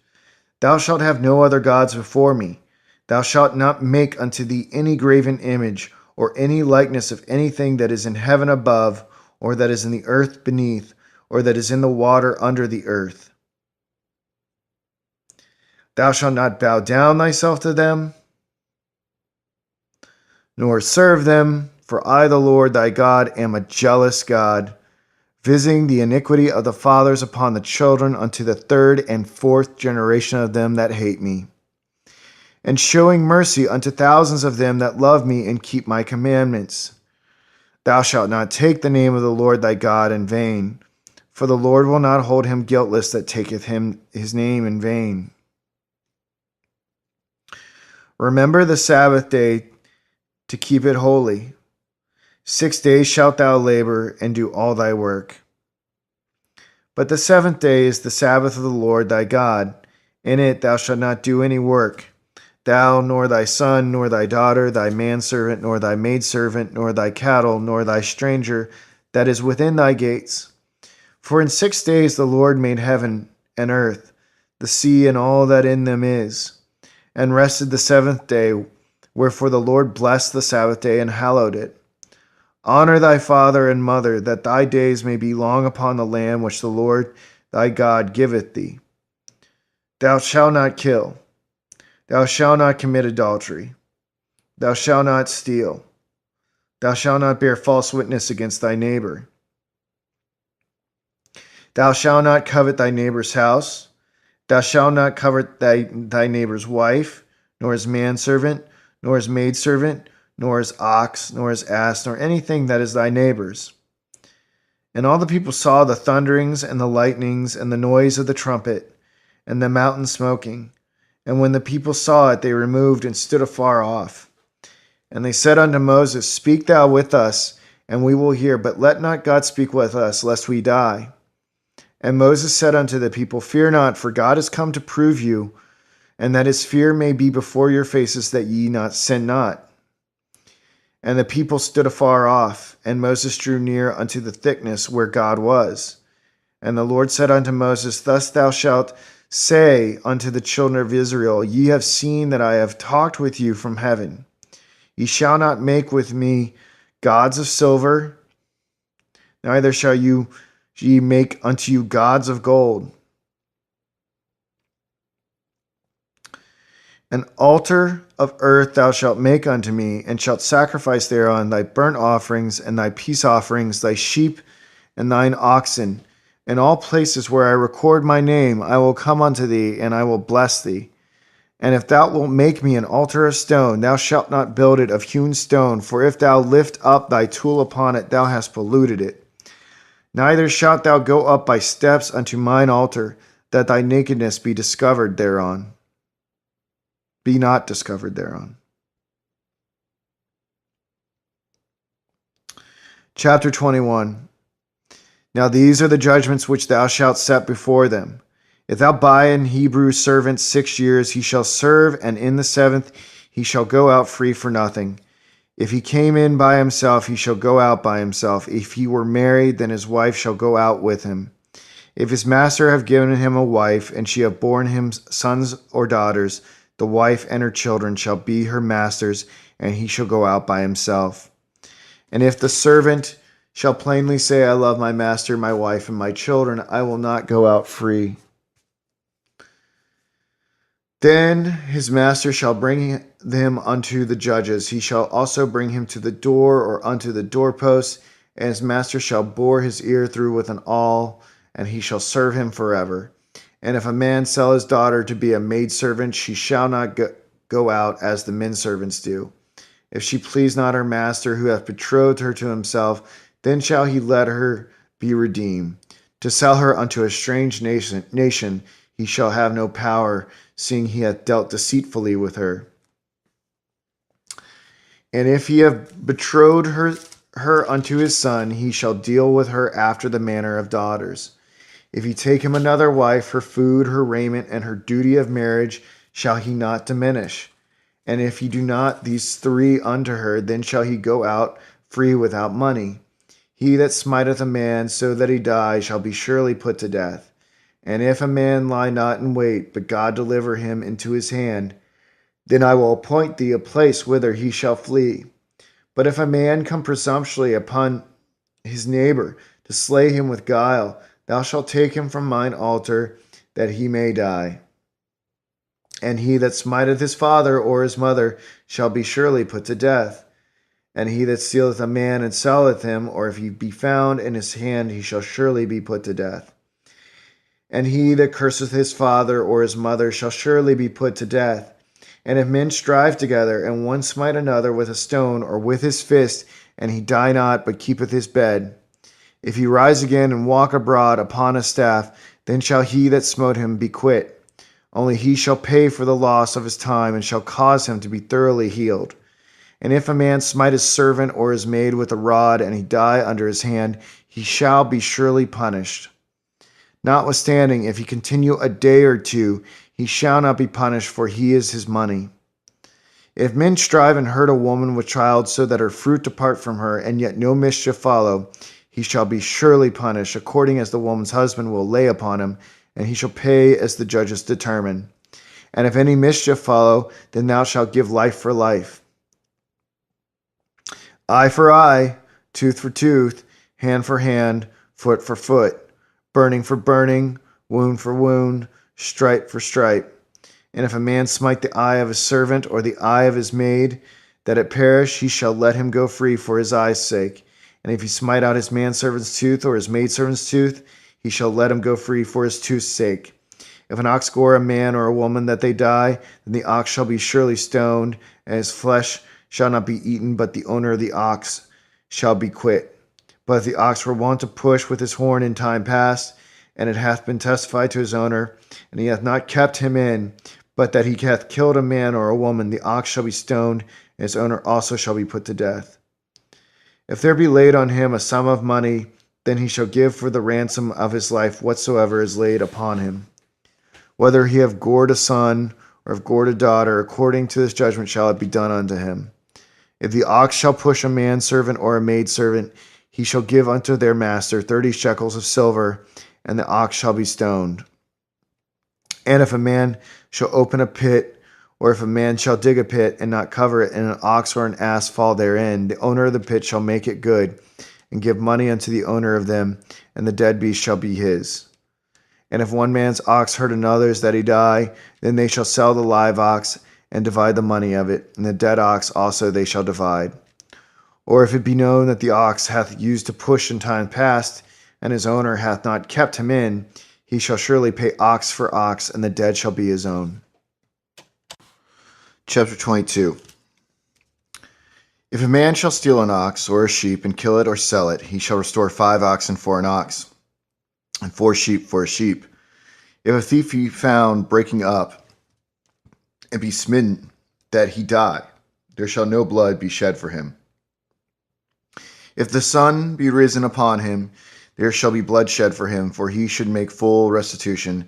If he have nothing, then he shall be sold for his theft. If the theft be certainly found in his hand alive, whether it be ox or ass or sheep, he shall restore double. If a man shall cause a field or vineyard to be eaten, and shall put in his beast, and shall feed in another man's field, of the best of his own field, and of the best of his own vineyard, shall he make restitution. If fire break out and catch in thorns, so that the stacks of corn, or the standing corn, or the field be consumed therewith, he that kindled the fire shall surely make restitution. If a man shall deliver unto his neighbor money or stuff to keep, and it be stolen out of the man's house, if the thief be found, let him pay double. If the thief be not found, then the master of the house shall be brought unto the judges to see whether he have put his hand unto his neighbor's goods. For all manner of trespass, whether it be for ox, for ass, for sheep, for raiment, or for any manner of lost thing, which another challengeth to be his, the cause of both parties shall come before the judges, and whom the judges shall condemn, he shall pay double unto his neighbor. If a man deliver unto his neighbor an ass, or an ox, or a sheep, or any beast to keep and to die, or be hurt, or driven away, no man seeing it, then shall an oath of the Lord be between them both, that he hath not put his hand unto his neighbor's goods, and the owner of it shall accept thereof, and he shall not make it good. And if it be stolen from him, he shall make restitution unto the owner thereof. If it be torn in pieces, then let him bring it for witness, and he shall not make good that which was torn. And if a man borrow aught of his neighbor, and it be hurt or die, the owner thereof being not with it, he shall surely make it good. But if the owner thereof be with it, he shall not make it good, for it be a hired thing, it came for his hire. And if a man entice a maid that is not betrothed, and lie with her, he shall surely endow her to be his wife. If her father utterly refuse to give her unto him, he shall pay money according to the dowry of virgins. Thou shalt not suffer a witch to live. Whosoever lieth with a beast shall surely be put to death. He that sacrificeth unto any god save unto the Lord only, he shall be utterly destroyed. Thou shalt neither vex a stranger nor oppress him, for ye were strangers in the land of Egypt. Ye shall not afflict any widow or fatherless child. If thou afflict them in any wise, and they cry at all unto me, I will surely hear their cry. And my wrath shall wax hot, and I will kill you with the sword, and your wives shall be widows, and your children fatherless. If thou lend money to any of my people that is poor by thee, thou shalt not be to him as a usurer, neither shalt thou lay upon him usury. If thou at all take thy neighbor's raiment to pledge, thou shalt deliver it unto him by the sun goeth down. For that is his covering only, it is his raiment for his skin, wherein shall he sleep. And it shall come to pass, when he crieth unto me, that I will hear, for I am gracious. Thou shalt not revile the gods, nor curse the ruler of thy people. Thou shalt not delay to offer the first of thy ripe fruits, and of thy liquors, the firstborn of thy sons shalt thou give unto me. Likewise shalt thou do that with thine oxen and with thy sheep. 7 days it shall be with his dam. On the 8th day thou shalt give it to me. And ye shall be holy men unto me. Neither shall ye eat any flesh that is torn of beasts in the field. Ye shall cast it to the dogs. Chapter 23. Thou shalt not raise a flag report. Put not thine hand with the wicked to be an unrighteous witness. Thou shalt not follow a multitude to do evil. Neither shalt thou speak in a cause to decline after many to wrest judgment. Neither shalt thou countenance a poor man in his cause. If thou meet thine enemy's ox or his ass going astray, you shalt surely bring it back to him again. If thou see the ass of him that hateth thee lying under his burden, and wouldest forbear to help him, thou shalt surely help with him. Thou shalt not wrest the judgment of thy poor in his cause. Keep thee far from a false matter, and the innocent and righteous slay thou not, for I will not justify the wicked. And thou shalt take no gift, for the gift blindeth the wise, and perverteth the words of the righteous. Also thou shalt not oppress a stranger, for ye know the heart of a stranger, seeing ye were strangers in the land of Egypt. And 6 years thou shalt sow thy land, and shalt gather in the fruits thereof. But the 7th year thou shalt let it rise, and lie still, that the poor of thy people may eat, and what they leave the beasts of the field shall eat. In like manner thou shalt deal with thy vineyard, and with thy olive yard. 6 days thou shalt do thy work, and on the 7th day thou shalt rest, that thine ox and thine ass may rest, and the son of thy handmaid and the stranger may be refreshed. And in all things that I have said unto you, be circumspect, and make no mention of the name of other gods, neither let it be heard out of thy mouth. 3 times thou shalt keep a feast unto me in the year. Thou shalt keep the feast of unleavened bread. Thou shalt eat unleavened bread 7 days, and I commanded thee in the time appointed of the month Abib. For in it thou camest out from Egypt, and none shall appear before me empty. And the feast of harvest, the firstfruits of thy labors, which thou hast sown in the field, and the feast of ingathering, which is in the end of the year, when thou hast gathered in thy labors out of the field. 3 times in the year all thy males shall appear before the Lord God. Thou shalt not offer the blood of my sacrifice with leavened bread, neither shall the fat of my sacrifice remain until the morning. The first of the firstfruits of thy land thou shalt bring into the house of the Lord thy God. Thou shalt not see the kid in his mother's milk. Behold, I send an angel before thee to keep thee in the way, and to bring thee into the place which I have prepared. Beware of him and obey his voice. Provoke him not, for he will not pardon your transgressions, for my name is in him. But if thou shalt indeed obey his voice, and do all that I speak, then I will be an enemy unto thine enemies, and an adversary unto thine adversaries. For mine angel shall go before thee, and bring thee in unto the Amorites, and the Hittites, and the Perizzites, and the Canaanites, the Hivites, and the Jebusites, and I will cut them off. Thou shalt not bow down to their gods, nor serve them, nor do after their works, but thou shalt utterly overthrow them, and quite break down their images. And ye shall serve the Lord your God, and he shall bless thy bread and thy water, and I will take sickness away from the midst of thee. There shall nothing cast their young, nor be barren in thy land, and the number of thy days I will fulfill. I will send my fear before thee, and will destroy all the people to whom thou shalt come, and I will make all thine enemies turn their backs unto thee. And I will send hornets before thee, which shall drive out the Hivite, the Canaanite, and the Hittite from before thee. I will not drive them out from before thee in 1 year, lest the land become desolate, and the beasts of the field multiply against thee. By little and little I will drive them out from before thee, until thou be increased and inherit the land. And I will set thy bounds from the Red Sea, even unto the sea of the Philistines, and from the desert unto the river, for I will deliver the inhabitants of the land into your hand, and thou shalt drive them out before thee. Thou shalt make no covenant with them, nor with their gods. They shall not dwell in thy land, lest they make thee sin against me. For if thou serve their gods, it will surely be a snare unto thee. Chapter 24. And he said unto Moses, Come up unto the Lord, thou and Aaron, Nadab, and Abihu, and 70 of the elders of Israel, and worship ye afar off. And Moses alone shall come near the Lord, but they shall not come nigh, neither shall the people go up with him. And Moses came and told the people all the words of the Lord, and all the judgments, And all the people answered with one voice and said, All the words which the Lord hath said will we do.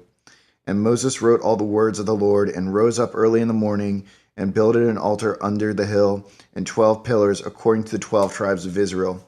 And he sent young men of the children of Israel, which offered burnt offerings and sacrificed peace offerings of oxen unto the Lord. And Moses took half of the blood and put it in basins, and half of the blood he sprinkled on the altar. And he took the book of the covenant and read in the audience of the people, and they said, All that the Lord hath said will we do, and be obedient. And Moses took the people and sprinkled it on, and Moses took the blood and sprinkled it on the people, and said, Behold the blood of the covenant which the Lord hath made with you concerning all these words.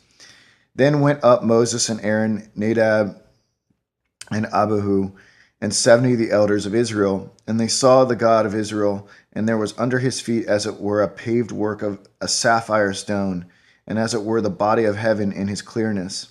And upon the nobles of the children of Israel he laid not his hand. Also they saw God, and did eat and drink. And the Lord said unto Moses, Come up to me into the mount, and be there, and I will give thee tables of stone, and a law and commandments which I have written, that thou mayest teach them. And Moses rose up, and his minister Joshua, and Moses went up into the mount of God. And he said unto the elders, Tarry ye here for us until we come again unto you. And behold, Aaron and Hur are with you. If any man have any matters to, let him come unto them. And Moses went up into the mount, and a cloud covered the mount. And the glory of the Lord abode upon Mount Sinai, and the cloud covered it 6 days. And the 7th day he called unto Moses out of the midst of the cloud. And the sight of the glory of the Lord was like devouring fire on the top of the mountain in the eyes of the children of Israel. And Moses went into the midst of the cloud, and gat him up into the mount. And Moses was in the mount 40 days and 40 nights. Chapter 25. And the Lord spake unto Moses, saying, Speak unto the children of Israel, that they bring me an offering of every man that giveth it willingly. With his heart ye shall take my offering. And this is the offering which ye shall take of them, gold and silver and brass, and blue and purple and scarlet, and fine linen and goat's hair, and ram's skin dyed red, and badger's skins, and shittim wood, oil for the light, spices for anointing oil, and for sweet incense, onyx stones, and stones to be set in the ephod and in the breastplate. And let them make me a sanctuary, that I may dwell among them, according to all that I shew thee after the pattern of the tabernacle, and the pattern of all the instruments thereof, even so shall ye make it. And they shall make an ark of shittim wood, 2 cubits and a half shall be the length thereof, and 1 cubit and a half the breadth thereof, and 1 cubit and a half the height thereof. And thou shalt overlay it with pure gold, within and without shalt thou overlay it, and shalt make upon it a crown of gold round about. And thou shalt cast 4 rings of gold for it, and put them in the 4 corners thereof. And 2 rings shall be in the one side of it, and 2 rings in the other side of it. And thou shalt make staves of shittim wood, and overlay them with gold. And thou shalt put the staves into the rings by the sides of the ark, that the ark may be borne with them. The stave shall be in the rings of the ark, they shall not be taken from it. And thou shalt put it into the ark, the testimony which I shall give thee. And thou shalt make a mercy seat of pure gold, 2 cubits and a half shall be the length thereof, and 1 cubit and a half the breadth thereof. And thou shalt make 2 cherubims of gold, of beaten work shalt thou make them in the 2 ends of the mercy seat. And make 1 cherub on the one end, and the other cherub on the other end. Even of the mercy seat shall ye make the cherubims on the 2 ends thereof. And the cherubims shall stretch forth their wings on high, covering the mercy seat with their wings, and their faces shall look one to another. Toward the mercy seat shall the faces of the cherubims be. And thou shalt put the mercy seat above upon the ark, and in the ark thou shalt put the testimony that I shall give thee. And there I will meet with thee, and I will commune with thee from above the mercy seat, from between the 2 cherubims, which are upon the ark of the testimony of all things, which I will give thee in commandment unto the children of Israel.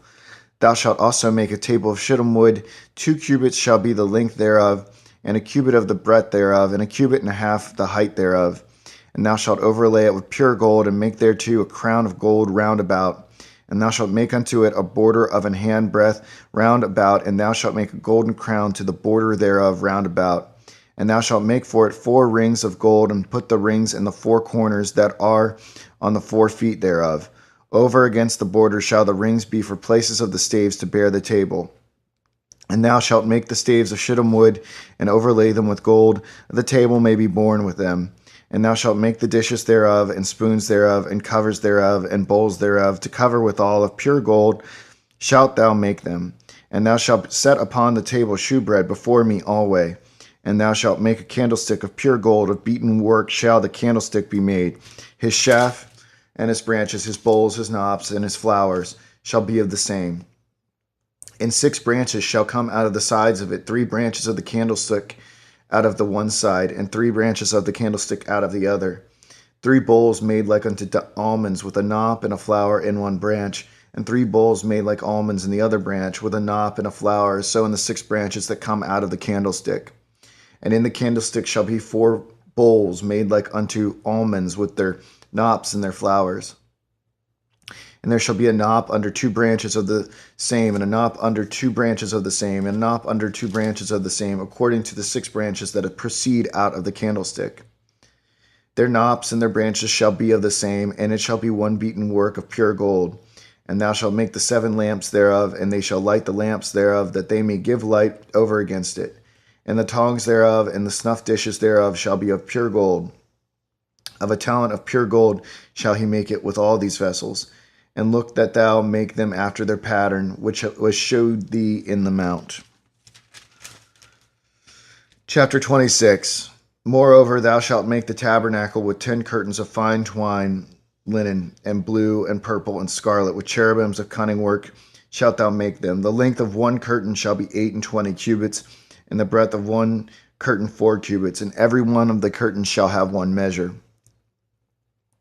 The 5 curtains shall be coupled together one to another, and other 5 curtains shall be coupled one to another. And thou shalt make loops of blue upon the edge of the one curtain from the selvage in the coupling, and likewise shalt thou make in the uttermost edge of another curtain in the coupling of the second. 50 loops shalt thou make in the one curtain, and 50 loops shalt thou make in the edge of the curtain that is in the coupling of the second, that the loops may take hold one of another. And thou shalt make 50 taches of gold, and couple the curtains together with the taches, and shall be one tabernacle. And thou shalt make curtains of goat's hair to be a covering upon the tabernacle. 11 curtains shalt thou make. The length of one curtain shall be 30 cubits, and the breadth of one curtain 4 cubits, and the 11 curtains shall be all of one measure. And thou shalt couple 5 curtains by themselves, and 6 curtains by themselves, and shalt double the 6th curtain in the front of the tabernacle. And thou shalt make 50 loops on the edge of the one curtain that is outmost in the coupling, and 50 loops in the edge of the curtain which coupleth the second. And thou shalt make 50 taches of brass, and put the taches into the loops, and couple the tent together, that it may be one. And the remnant that remaineth of the curtains of the tent, the half curtain that remaineth, shall hang over the backside of the tabernacle, and a cubit on the one side, and a cubit on the other side of that which remaineth in the length of the curtains of the tent. It shall hang over the sides of the tabernacle on this side and on that side to cover it. And thou shalt make a covering for the tent of ram skins dyed red, and a covering above of badger skins. And thou shalt make boards for the tabernacle of shittim wood standing up. 10 cubits shall be the length of a board, and a cubit and a half shall be the breadth of one board. 2 tenons shall there be in one board, set in order one against another. Thus shalt thou make for all the boards of the tabernacle. And thou shalt make the boards for the tabernacle 20 boards on the south side southward. And thou shalt make 40 sockets of silver under the 20 boards, 2 sockets under one board for his 2 tenons, and 2 sockets under another board for his 2 tenons. And for the second side of the tabernacle, on the north side, there shall be 20 boards, and there 40 sockets of silver, 2 sockets under one board, and 2 sockets under another board. For the sides of the tabernacle westward thou shalt make 6 boards, and 2 boards shalt thou make for the corners of the tabernacle in the 2 sides. And they shall be coupled together beneath, and they shall be coupled together above the head of it unto one ring. Thus shall it be for them both. They shall be for the 2 corners. And they shall be 8 boards, and their sockets of silver, 16 sockets, 2 sockets under one board, and 2 sockets under another board. And thou shalt make bars of shittim wood, 5 for the boards of the one side of the tabernacle, and 5 bars for the boards of the other side of the tabernacle, and 5 bars for the boards of the side of the tabernacle, for the two sides westward. And the middle bar in the midst of the boards shall reach from end to end, and thou shalt overlay the boards with gold, and make their rings of gold 4 places for the bars, and thou shalt overlay the bars with gold. And thou shalt rear up the tabernacle according to the fashion thereof, which was shewed thee in the mount. And thou shalt make a veil of blue and purple and scarlet and fine twined linen of cunning work, with cherubim shall it be made. And thou shalt hang it upon 4 pillars of shittim wood, overlaid with gold. Their hooks shall be of gold, upon the 4 sockets of silver. And thou shalt hang up the veil under the taches, that thou mayest bring in thither within the veil the ark of the testimony. And the veil shall divide unto you between the holy place and the most holy. And thou shalt put the mercy seat upon the ark of the testimony in the holy place. And thou shalt set the table without the veil and the candlestick over against the table on the side of the tabernacle toward the south. And thou shalt put the table on the north side, and thou shalt make an hanging for the door of the tent of blue and purple and scarlet, and fine twined linen wrought with needlework. And thou shalt make for the hanging 5 pillars of shittim wood, and overlay them with gold, and their hooks shall be of gold, and thou shalt cast 5 sockets of brass for them. Chapter 27. And thou shalt make an altar of shittim wood 5 cubits long and 5 cubits broad. The altar shall be 4 square, and the height thereof shall be 3 cubits. And thou shalt make the horns of it upon the 4 corners thereof. His horns shall be of the same, and thou shalt overlay it with brass. And thou shalt make his pans to receive his ashes, and his shovels and basins, and his flesh hooks, and his fire pans. And all the vessels thereof thou shalt make of brass. And thou shalt make for it a grate of network of brass, and upon the net shalt thou make 4 brazen rings in the 4 corners thereof. And thou shalt put it under the compass of the altar beneath, that the net may be even to the midst of the altar. And thou shalt make staves for the altar, states of shittim wood, and overlay them with brass. And the staves shall be put into the rings, and the staves shall be upon the 2 sides of the altar to bear it. Hollow with boards shalt thou make it, as it was shewed thee in the mount, so shall they make it. And thou shalt make the court of the tabernacle for the south side southward. There shall be hangings for the court of fine twined linen of 100 cubits long for one side. And the 20 pillars thereof, and their 20 sockets shall be of brass. The hooks of pillars and their fillets shall be of silver. And likewise for the north side in length there shall be hangings of 100 cubits long, and his 20 pillars, and their 20 sockets of brass. The hooks of the pillars and their fillets of silver. And for the breadth of the court on the west side shall be hangings of 50 cubits, their pillars 10, and their sockets 10. And the breadth of the court on the east side eastward shall be 50 cubits. The hangings of one side of the gate shall be 15 cubits, their pillars 3, and their sockets 3. And on the other side shall be hangings 15 cubits, their pillars 3, and their sockets 3. And for the gate of the court shall be an hanging of 20 cubits of blue, and purple, and scarlet, and fine twined linen wrought with needlework, and their pillars shall be 4, and their sockets 4. All the pillars round about the court shall be filtered with silver. Their hooks shall be of silver, and their sockets of brass. The length of the court shall be 100 cubits, and breadth 50 everywhere, and the height 5 cubits of fine twined linen, and their sockets of brass. All the vessels of the tabernacle, and the service thereof, and all the pins thereof, and all the pins of the court shall be of brass. And thou shalt command the children of Israel that they bring these pure oil olive beaten for the light, to cause the lamp to burn always. And the tabernacle of the congregation without the veil, which is before the testimony, Aaron and his sons shall order it from evening to morning before the Lord. It shall be a statute forever unto their generations on the behalf of the children of Israel. Chapter 28. And take thou unto thee Aaron thy brother, and his sons with him, from among the children of Israel, that he may minister unto me in the priest's office, even Aaron, Nadab, and Abihu, Eleazar, and Ithamar, Aaron's sons. And thou shalt make holy garments for Aaron thy brother, for glory and for beauty. And thou shalt speak unto all that are wise-hearted, whom I have filled with the spirit of wisdom, and they may make Aaron's garments to consecrate him, that he may minister unto me in the priest's office. And these are the garments which they shall make: a breastplate, and an ephod, and a robe, and a broidered coat, a mitre, and a girdle. And they shall make holy garments for Aaron thy brother and his sons, that he may minister unto me in the priest's office. And they shall take gold and blue and purple and scarlet and fine linen, and they shall make the ephod of gold, of blue, and of purple, of scarlet, and fine twined linen, with cunning work. It shall have the two shoulder pieces thereof joined at the two edges thereof, and so shall be joined together. And the curious girdle of ephod which is upon it shall be of the same, according to the work thereof, even of gold, of blue, and purple, and scarlet, and fine twined linen. And thou shalt take 2 onyx stones, and grave on them the names of the children of Israel, 6 of their names on one stone, and the other 6 names of the rest on the other stone, according to their birth.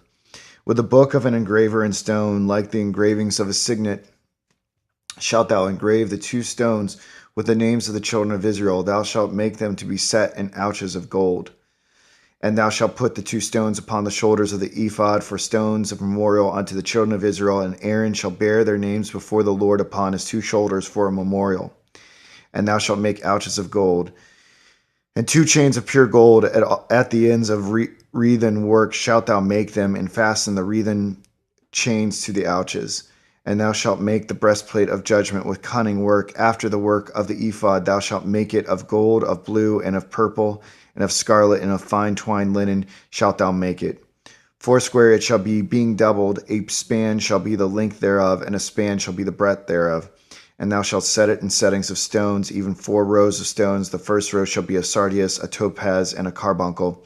This shall be the first row. And the second row shall be an emerald, a sapphire, and a diamond. And the third row a ligure, and a agate, and an amethyst. And the found row a beryl, and an onyx, and a jasper. They shall be set in gold in their enclosings.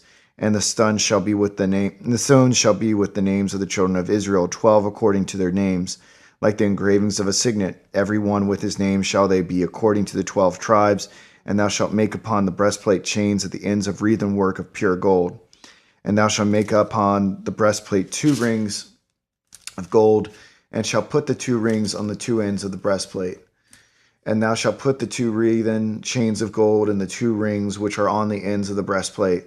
And the 2 other 2 ends of the 2 wreathen chains thou shalt fasten in the 2 ouches, and put them on the shoulder pieces of the ephod before it. And thou shalt make 2 rings of gold, and thou shalt put them upon the 2 ends of the breastplate in the border thereof, which is in the side of the ephod inward. And 2 other rings of gold thou shalt make, and shalt put them on the 2 sides of the ephod underneath, toward the forepart thereof, over against the other coupling thereof, above the curious girdle of the ephod.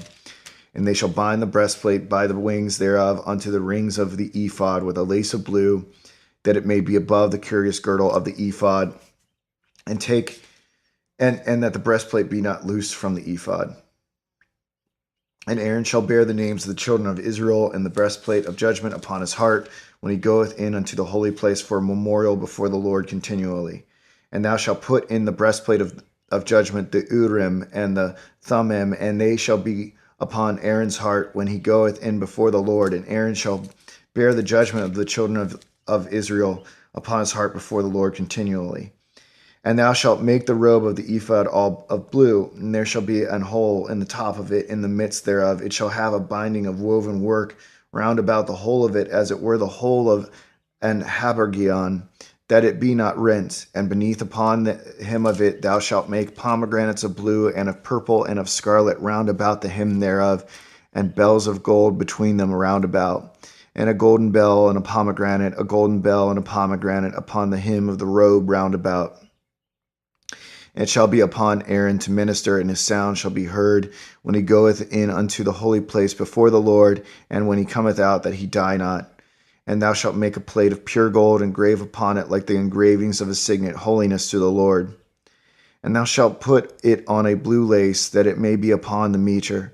Upon the forefront of the mitre it shall be, and it shall be upon Aaron's forehead, that Aaron may bear the iniquity of the holy things which the children of Israel shall hallow in all their holy gifts. And it shall be always upon his forehead, that they may be accepted before the Lord.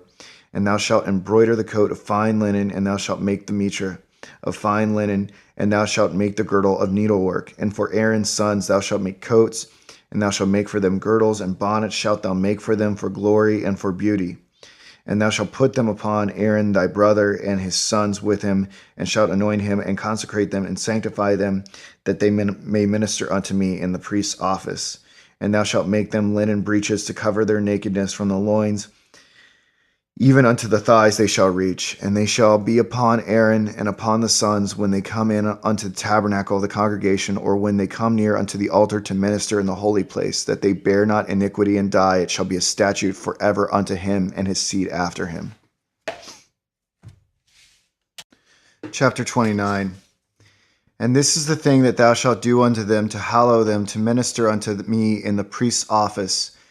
Take 1 young bullock and 2 rams without blemish, and unleavened bread, and cakes unleavened, tempered with oil, and wafers unleavened, anointed with oil. Of wheaten flour shalt thou make them, and thou shalt put them into 1 basket, and bring them in the basket with the bullock and the 2 rams. And Aaron and his sons thou shalt bring unto the door of the tabernacle of the congregation, and shalt wash them with water.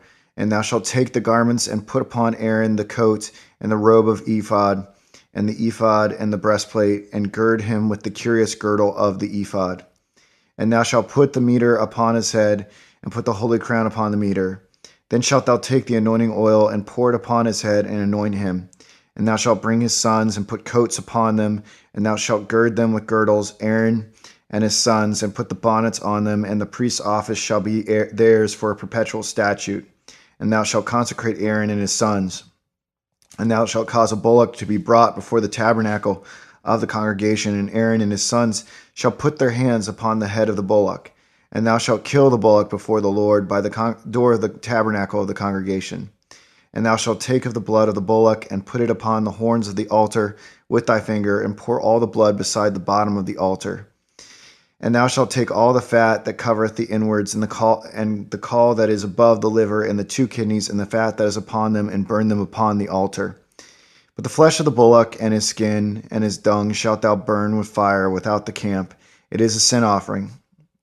Thou shalt also take 1 ram, and Aaron and his sons shall put their hands upon the head of the ram. And thou shalt slay the ram, and thou shalt take his blood, and sprinkle it round about upon the altar.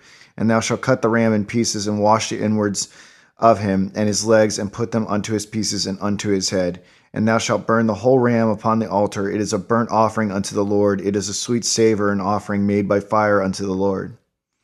And thou shalt take the other ram, and Aaron and his sons shall put their hands upon the head of the ram.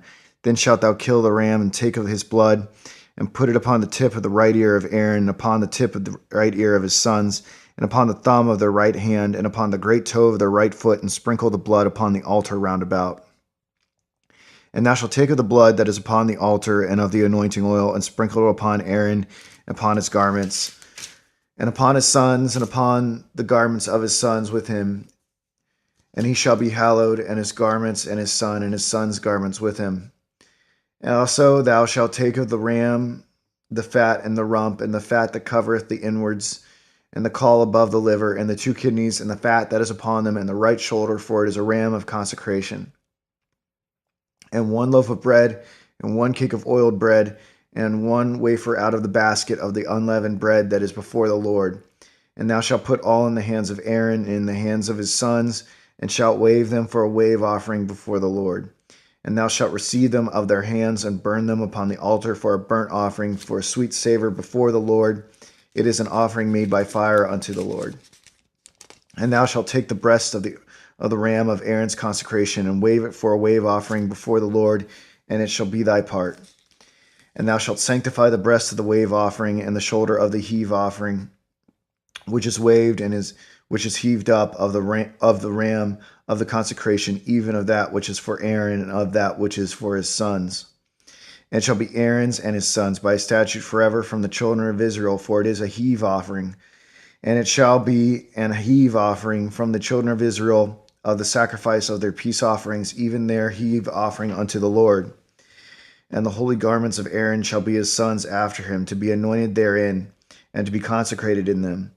And that son that is priest in his stead shall put them on 7 days when he cometh into the tabernacle of the congregation of minister in the holy place. And thou shalt take the ram of the consecration, and seethe his flesh in the holy place. And Aaron and his sons shall eat the flesh of the ram, and the bread that is in the basket by the door of the tabernacle of the congregation. And they shall eat those things wherewith the atonement was made to consecrate and to sanctify them, but a stranger shall not eat thereof, because they are holy. And if aught of the flesh of the consecrations or of the bread remain unto the morning, then thou shalt burn the remainder with fire. It shall not be eaten, because it is holy. And thus shalt thou do unto Aaron and to his sons according to all things which I have commanded thee. 7 days shalt thou consecrate them. And thou shalt offer every day a bullock for a sin offering for atonement. And thou shalt cleanse the altar when thou hast made an atonement for it, and thou shalt anoint it to sanctify it. 7 days thou shalt make an atonement for the altar and sanctify it, and it shall be an altar most holy. Whatsoever toucheth the altar shall be holy. Now this is that which thou shalt offer upon the altar: 2 lambs of the first year, day by day, continually. The one lamb that thou shalt offer in the morning, and the other lamb thou shalt offer at even. And with the one lamb 1/10 deal of flour mingled with the 4th part of an hin of beaten oil, and the 4th part of an hin of wine for a drink offering. And the other lamb that thou shalt offer at even, and shalt do thereto according to the meat offering of the morning, and according to the sweet drink offering thereof for a sweet savor, an offering made by fire unto the Lord. This shall be a continual burnt offering throughout your generations at the door of the tabernacle of the congregation before the Lord, where I will meet you to speak there unto thee. And there I will meet with the children of Israel, and the tabernacle shall be sanctified by my glory, and I will sanctify the tabernacle of the congregation and the altar. I will sanctify also both Aaron and his sons to minister to me in the priest's office, and I will dwell among the children of Israel, and will be their God. And they shall know that I am the Lord their God, that brought them forth out of the land of Egypt, that I may dwell among them. I am the Lord their God. Chapter 30. And thou shalt make an altar to burn incense upon. Of shittim wood shalt thou make it. A cubit shall be the length thereof, and a cubit the breadth thereof. 4 shall it be, and 2 cubits shall be the height thereof. The horns thereof shall be of the same. And thou shalt overlay it with pure gold, the top thereof, and the sides thereof round about, and the horns thereof. And thou shalt make unto it a crown of gold round about. And 2 golden rings shalt thou make to it under the crown of it. By the 2 corners thereof, upon the 2 sides of it shalt thou make it. And they shall be for places for the staves to bear it withal. And thou shalt make the staves of shittim wood, and overlay them with gold. And thou shalt put it before the veil that is by the ark of the testimony, before the mercy seat that is over the testimony, where I will meet with thee. And Aaron shall burn thereon sweet incense every morning when he dresseth the lamps, he shall burn incense upon it. And when Aaron lighteth the lamps at even, he shall burn incense upon it, a perpetual incense before the Lord throughout your generations. Ye shall offer no strange incense thereon, nor burnt sacrifice, nor meat offering, neither shall ye pour drink offering thereon. And Aaron shall make an atonement upon the horns of it once in a year with the blood of the sin offering of atonements. Once in the year shall he make atonement upon it throughout your generations. It is most holy unto the Lord. And the Lord spake unto Moses, saying, When thou takest the sum of the children of Israel after their number, then shall they give every man a ransom for his soul unto the Lord when thou numberest them, that there be no plague among them when thou numberest them. This they shall give every one that passeth among them that are numbered, 1/2 shekel after the shekel of the sanctuary. A shekel is 20 gerahs, and 1/2 shekel shall be the offering of the Lord. Every one that passeth among them that are numbered from 20 years old and above shall give an offering unto the Lord. The rich shall not give more, and the poor shall not give less than 1/2 shekel, when they give an offering unto the Lord to make an atonement for your souls. And thou shalt take the atonement money of the children of Israel, and shalt appoint it for the service of the tabernacle of the congregation, that it may be a memorial unto the children of Israel before the Lord, to make an atonement for your souls. And the Lord spake unto Moses, saying, Thou shalt also make a layer of brass, and his foot also of brass, to wash withal, and thou shalt put it between the tabernacle of the congregation and the altar, and thou shalt put water therein. For Aaron and his sons shall wash their hands and their feet thereat. When they go into the tabernacle of the congregation, they shall wash with water, that they die not, or when they come near to the altar to minister to burnt offering made by fire unto the Lord. So they shall wash their hands and their feet, that they die not, and it shall be a statute forever to them, even to him and to his seed throughout their generations. Moreover, the Lord spake unto Moses, saying, Take thou also unto thee principal spices of pure myrrh, 500 shekels, and of sweet cinnamon half so much, even 250 shekels, and of sweet calamus 250 shekels, and of cassia 500 shekels, after the shekel of the sanctuary, and of oil, olive, and hin. And thou shalt make it an oil of holy ointment, an ointment compound after the art of the apothecary. It shall be a holy anointing oil.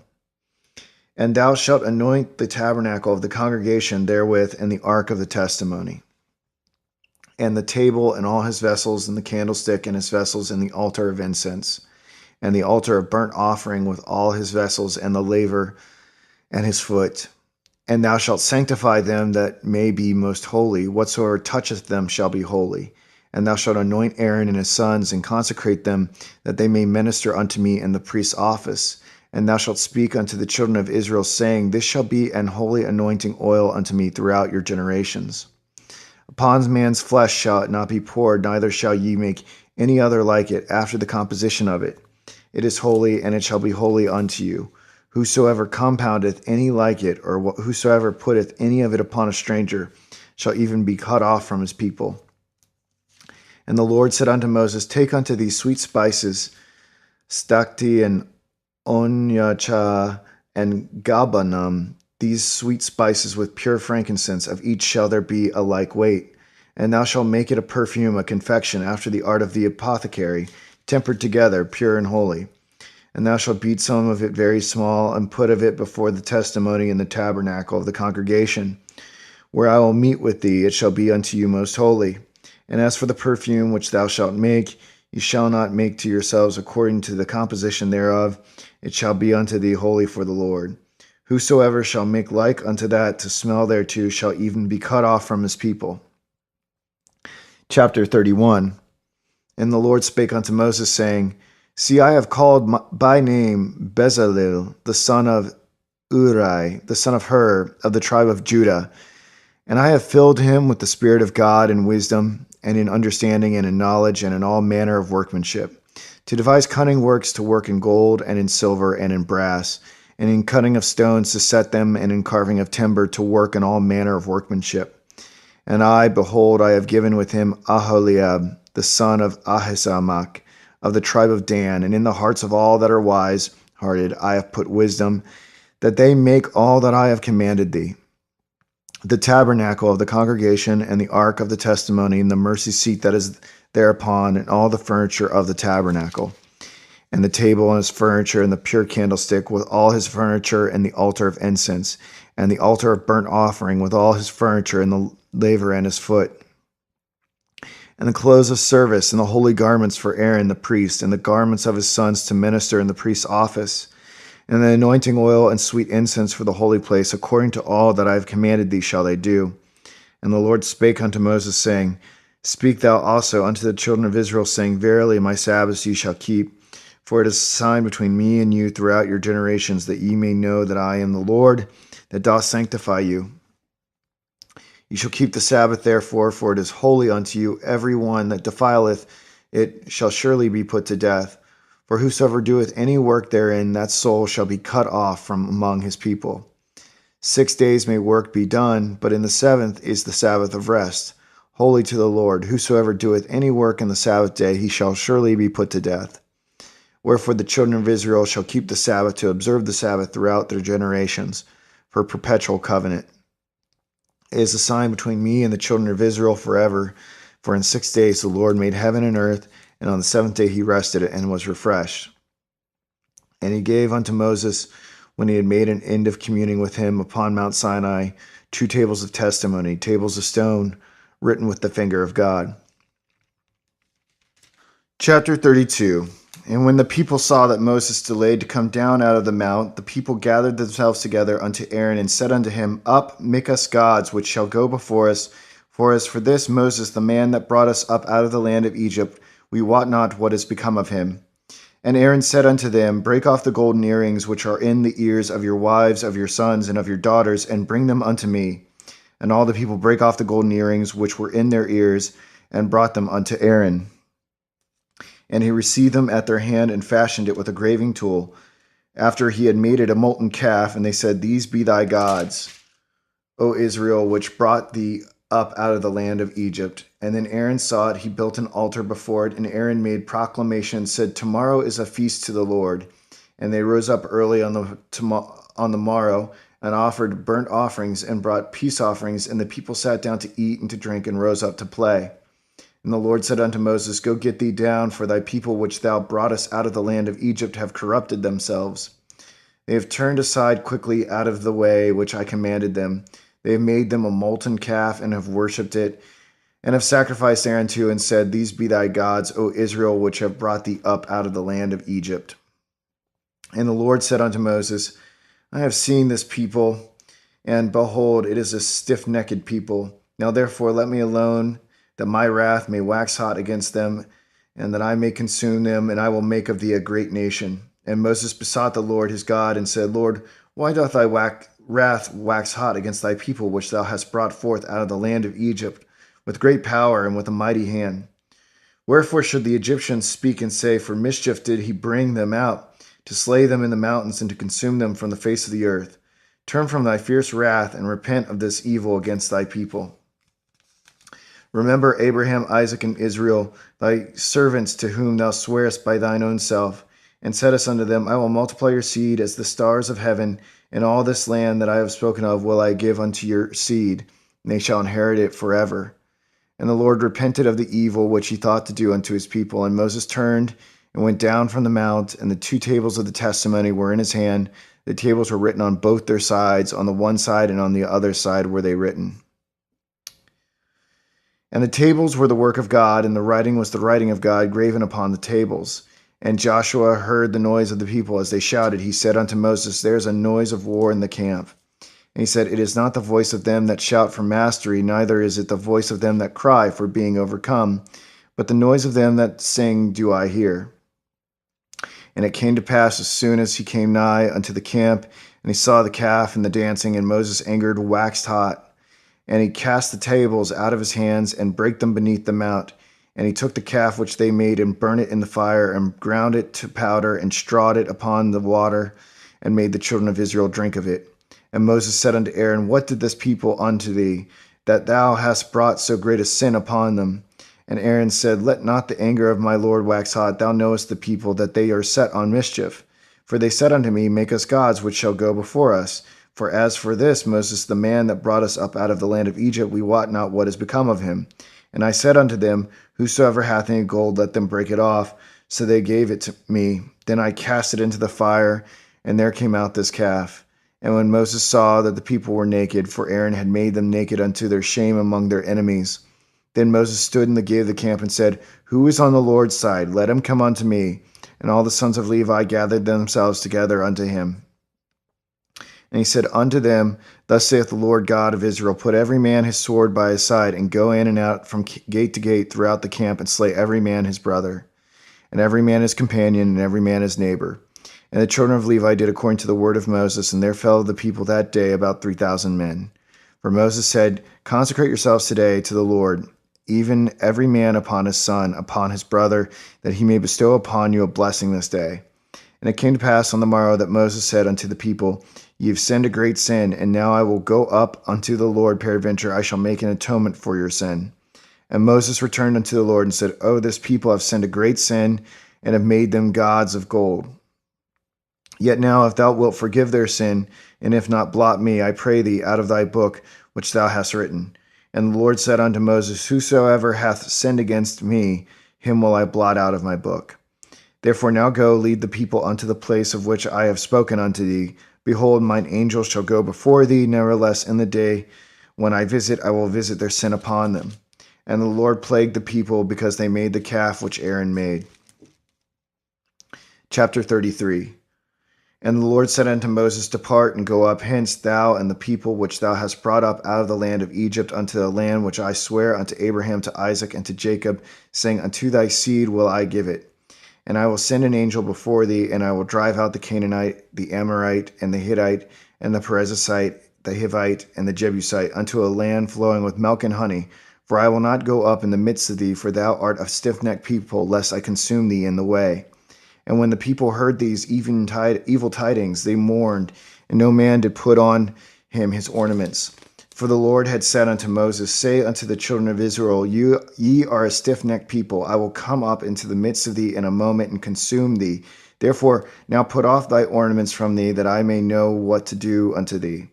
And the children of Israel stripped themselves of their ornaments by the Mount Horeb. And Moses took the tabernacle and pitched it without the camp, afar off from the camp, and called it the tabernacle of the congregation. And it came to pass that every one which sought the Lord went out unto the tabernacle of the congregation, which was without the camp. And it came to pass, when Moses went out unto the tabernacle, that all the people rose up and stood every man at his tent door, and looked after Moses until he was gone into the tabernacle. And it came to pass, as Moses entered into the tabernacle, the cloudy pillar descended and stood at the door of the tabernacle, and the Lord talked with Moses. And all the people saw the cloudy pillar stand at the tabernacle door, and all the people rose up and worshipped, every man in his tent door. And the Lord spake unto Moses face to face, as a man speaketh unto his friend. And he turned again into the camp, but his servant Joshua, the son of Nun, a young man, departed not out of the tabernacle. And Moses said unto the Lord, See, thou sayest unto me, Bring up this people, and thou hast not let me know whom thou wilt send with me. Yet thou hast said, I know thee by name, and thou hast also found grace in my sight. Now therefore I pray thee, if I have found grace in thy sight, shew me now thy way, that I may know thee, that I may find grace in thy sight, and consider that this nation is thy people. And he said, My presence shall go with thee, and I will give thee rest. And he said unto him, If thy presence go not with me, carry us not up hence. For wherein shall it be known here that I and thy people have found grace in thy sight?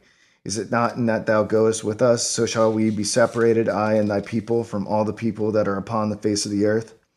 And the Lord said unto Moses, I will do this thing also that thou hast spoken, for thou hast found grace in my sight, and I know thee by name. And he said, I beseech thee, shew me thy glory. And he said, I will make all my goodness pass before thee, and I will proclaim the name of the Lord before thee, and will be gracious to whom I will be gracious, and will show mercy on whom I will show mercy. And he said, Thou canst not see my face, for there shall no man see me and live. And the Lord said, Behold, there is a place by me, and thou shalt stand upon a rock. And it shall come to pass, while my glory passeth by, that I will put thee in a cliff of the rock, and will cover thee with my hand while I pass by. And I will take away mine hand, and thou shalt see my back parts, but my face shall not be seen. Chapter 34. And the Lord said unto Moses, Hew these 2 tables of stone like unto the first, and I will write upon these tables the words that were in the first tables, which thou breakest. And be ready in the morning, and come up in the morning unto Mount Sinai, and present thyself there to me in the top of the mount. And no man shall come up with thee, neither let any man be seen throughout all the mount, neither let the flocks nor herds feed before that mount. And he hewed 2 tables of stone like unto the first. And Moses rose up early in the morning, and went up unto Mount Sinai, and the Lord had commanded him, and took in his hand the 2 tables of stone. And the Lord descended in the cloud, and stood with him there, and proclaimed the name of the Lord. And the Lord passed by before him, and proclaimed, the Lord, God merciful and gracious, longsuffering, and abundant in goodness and truth, keeping mercy for thousands, forgiving iniquity and transgression and sin, and that will by no means clear the guilty, visiting the iniquity of the fathers upon the children, and upon the children's children, unto the 3rd and to the 4th generation. And Moses made haste, and bowed his head toward the earth, and worshipped. And he said, If now I have found grace in thy sight, O Lord, let my Lord, I pray thee, go among us, for it is a stiff-necked people, and pardon our iniquity and our sin, and take us for thine inheritance.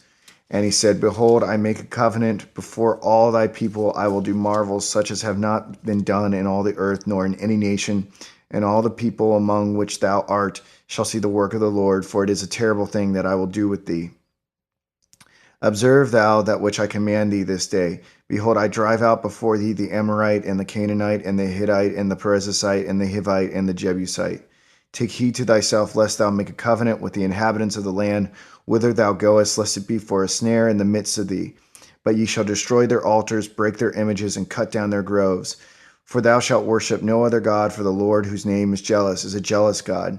Lest thou make a covenant with the inhabitants of the land, and they go a-whoring after their gods, and do sacrifice unto their gods, and one call thee, and thou eat of his sacrifice. And thou take of their daughters unto thy sons, and their daughters go a-whoring after their gods, and make thy sons go a-whoring after their gods. Thou shalt make thee no molten gods. The feast of unleavened bread shalt thou keep. 7 days thou shalt eat unleavened bread, and I commanded thee in the time of the month Abib, for in the month Abib thou camest out from Egypt. All that openeth the matrix is mine, and every firstling among thy cattle, whether ox or sheep, that is male. But the firstling of an ass thou shalt redeem with a lamb, and if thou redeem him not, then shalt not thou break his neck. All the firstborn of thy sons thou shalt redeem, and none shall appear before me empty. 6 days thou shalt work, but on the 7th day thou shalt rest, in earing time. And in a harvest thou shalt rest, and thou shalt observe the feast of weeks of the first fruits of wheat harvest, and the feast of ingathering at the year's end. Thrice in the year shall all your men children appear before the Lord God, the God of Israel. For I will cast out the nations before thee, and enlarge thy borders. Neither shall any man desire thy land, when thou shalt go up to appear before the Lord thy God thrice in the year. Thou shalt not offer the blood of my sacrifice with leaven, neither shall the sacrifice of the feast of the Passover be left unto the morning. The first of the firstfruits of thy land thou shalt bring unto the house of the Lord thy God. Thou shalt not see the kid in his mother's milk. And the Lord said unto Moses, Write thou these words, for after the tenor of these words I have made a covenant with thee and with Israel. And he was there with the Lord 40 days and 40 nights. He did neither eat bread nor drink water. And he wrote upon the tables the words of the covenant, the 10 commandments. And it came to pass, when Moses came down from Mount Sinai with the 2 tables of testimony in Moses' hand, when he came down from the mount, that Moses wist not that the skin of his face shone while he talked with him. And when Aaron and all the children of Israel saw Moses, behold, the skin of his face shone, and they were afraid to come nigh him. And Moses called unto them, and Aaron and all the rulers of the congregation returned unto him, and Moses talked with them. And afterward all the children of Israel came nigh, and he gave them in commandment all that the Lord had spoken with him in Mount Sinai. Until Moses had done speaking with them, he put a veil on his face. But when Moses went in before the Lord to speak with him, he took the veil off until he came out. And he came out and spake unto the children of Israel that which he was commanded. And the children of Israel saw the face of Moses, that the skin of Moses' face shone, and Moses put the veil upon his face again until he went in to speak with him. Chapter 35. And Moses gathered all the congregation of the children of Israel together, and said unto them, These are the words which the Lord hath commanded, that ye should do them. 6 days shall work be done, but on the 7th day there shall be to you an holy day, a Sabbath of rest to the Lord. Whosoever doeth work therein shall be put to death. Ye shall kindle no fire throughout your habitations upon the Sabbath day.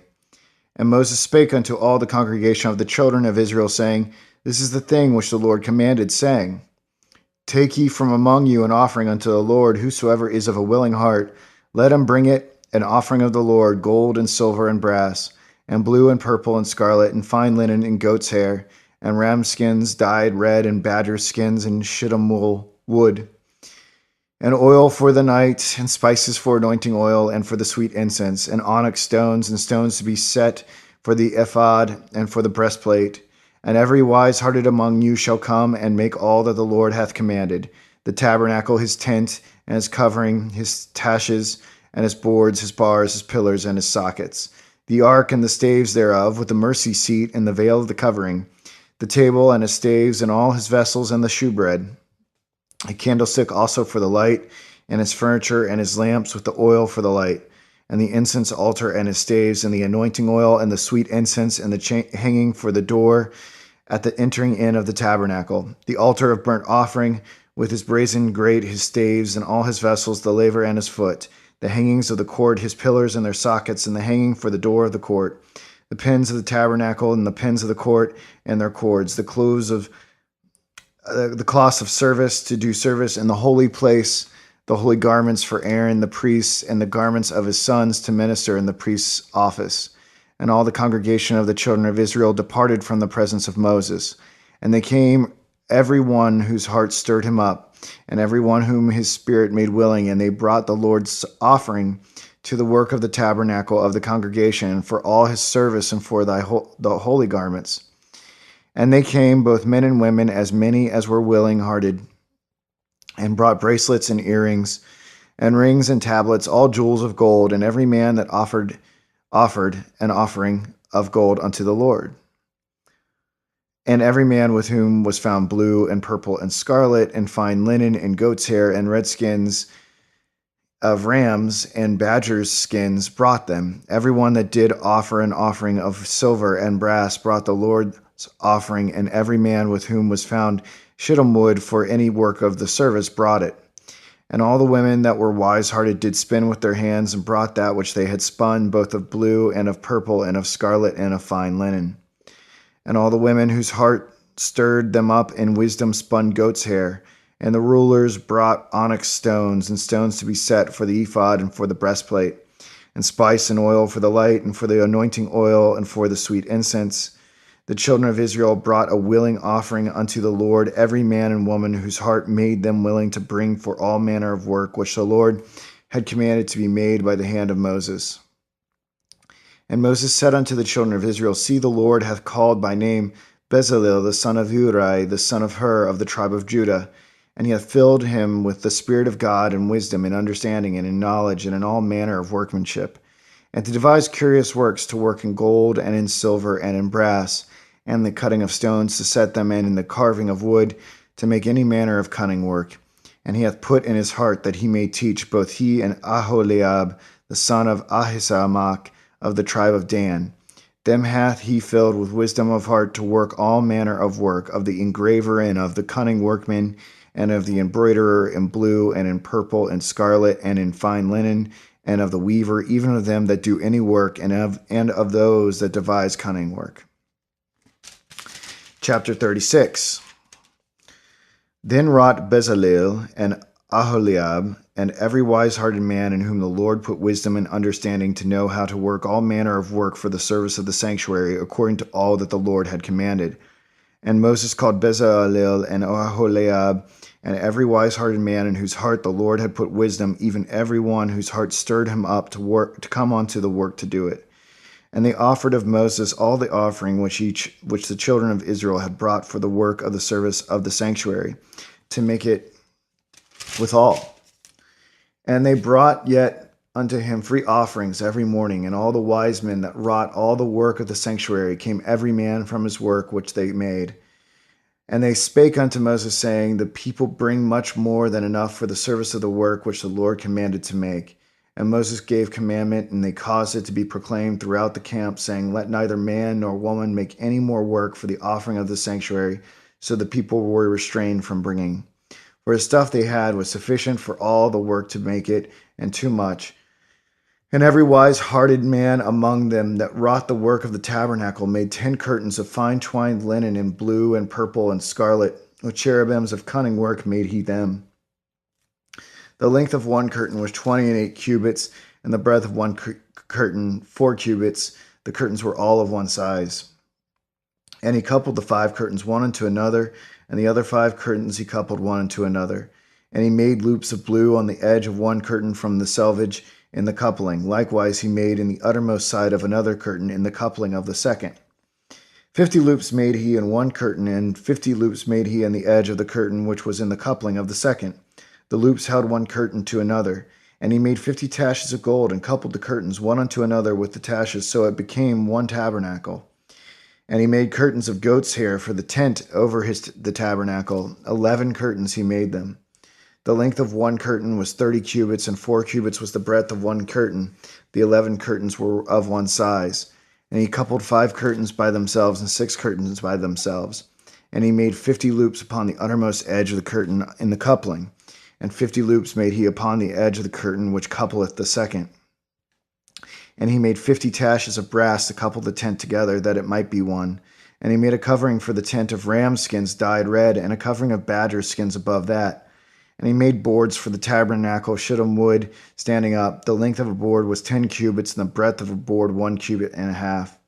One board had 2 tenons, equally distant one from another. Thus did he make for all the boards of the tabernacles. And he made boards for the tabernacles, 20 boards for the south side southward.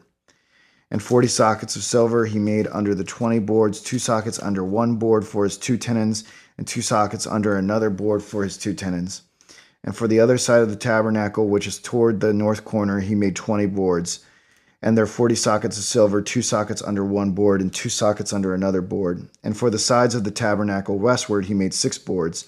And 2 boards made he for the corners of the tabernacle in the 2 sides. And they were coupled beneath and coupled together at the head thereof to one ring. Thus he did to both of them in both the corners. And there were 8 boards, and their sockets were 16 sockets of silver, under every board 2 sockets. And he made bars of shittim wood, 5 for the boards of the one side of the tabernacle, and 5 bars for the boards on the other side of the tabernacle, and 5 bars for the boards of the tabernacle for the sides westward. And he made the middle bar to shoot through the boards from the one end to the other. And he overlaid the boards with gold, and made their rings of gold to be places for the bars, and overlaid the bars with gold. And he made a veil of blue and purple and scarlet and fine twined linen, with cherubims made he yet of cunning work. And he made thereunto 4 pillars of shittim wood, and overlaid them with gold. Their hooks were of gold, and he cast for them 4 sockets of silver. And he made an hanging for the tabernacle door of blue and purple and scarlet and fine twined linen of needlework, and the 5 pillars of it with their hooks.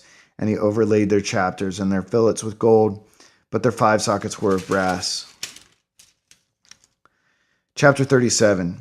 And Bezalel made the ark of shittim wood. 2 cubits and a half was the length of it, and a cubit and a half the breadth of it, and a cubit and a half the height of it. And he overlaid it with pure gold within and without, and made a crown of gold to it round about. And he cast for it 4 rings of gold to be set by the 4 corners of it, even 2 rings upon the one side of it, and 2 rings upon the other side of it. And he made staves of shittim wood, and overlaid them with gold. And he put the staves into the rings by the sides of the ark to bear the ark. And he made the mercy seat of pure gold. 2 cubits and a half was the length thereof, and 1 cubit and a half the breadth thereof. And he made 2 cherubims of gold, beaten out of one piece made he them on the 2 ends of the mercy seat. 1 cherub on the end on this side, and another cherub on the end on that side. Out of the mercy seat made he the cherubims on the 2 ends thereof. And the cherubims spread out their wings on high, and covered with their wings over the mercy seat with their faces one to another, even to the mercy seatward were the faces of the cherubims. And he made the table of shittim wood. 2 cubits was the length thereof, and a cubit the breadth thereof, and a cubit and a half the height thereof. And he overlaid it with pure gold, and made thereunto a crown of gold round about. Also he made thereunto a border of a handbreadth round about, and made a crown of gold for the border thereof round about. And he cast for it 4 rings of gold, and put the rings upon the 4 corners that were in the 4 feet thereof. Over against the border were the rings, the places for the staves to bear the table. And he made the staves of shittim wood, and overlaid them with gold to bear the table. And he made the vessels which were upon the table, his dishes and his spoons, and his bowls, and his covers, to cover with all of pure gold. And he made the candlestick of pure gold. Of beaten work made he the candlestick. His shaft and his branch, his boughs, his knobs, and his flowers were of the same. And 6 branches going out of the sides thereof, 3 branches of the candlestick out of the one side thereof, and 3 branches of the candlestick out of the other side thereof. 3 bowls made after the fashion of almonds, in one branch a knop and a flower, and 3 bowls made like almonds in another branch, a knop and a flower, so throughout the 6 branches going out of the candlestick. And in the candlestick were 4 bowls made like almonds, his knops and his flowers, and a knop under 2 branches of the same, and a knop under 2 branches of the same, and a knop under 2 branches of the same, according to the 6 branches going out of it. Their knops and their branches were of the same. All of it was one beaten work of pure gold. And he made his 7 lamps, and his snuffers, and his snuff dishes of pure gold. Of a talent of pure gold made he it, and all the vessels thereof. And he made the incense altar of shittim wood. The length of it was a cubit, and the breadth of it a cubit. It was 4 square, and 2 cubits was the height of it. The horns thereof were of the same. And he overlaid it with pure gold, both the top of it and the sides thereof round about, and the horns of it. Also he made unto it a crown of gold round about. And he made 2 rings of gold for it under the crown thereof, by the 2 corners of it, upon the 2 sides thereof, to be places for the staves to bear it withal.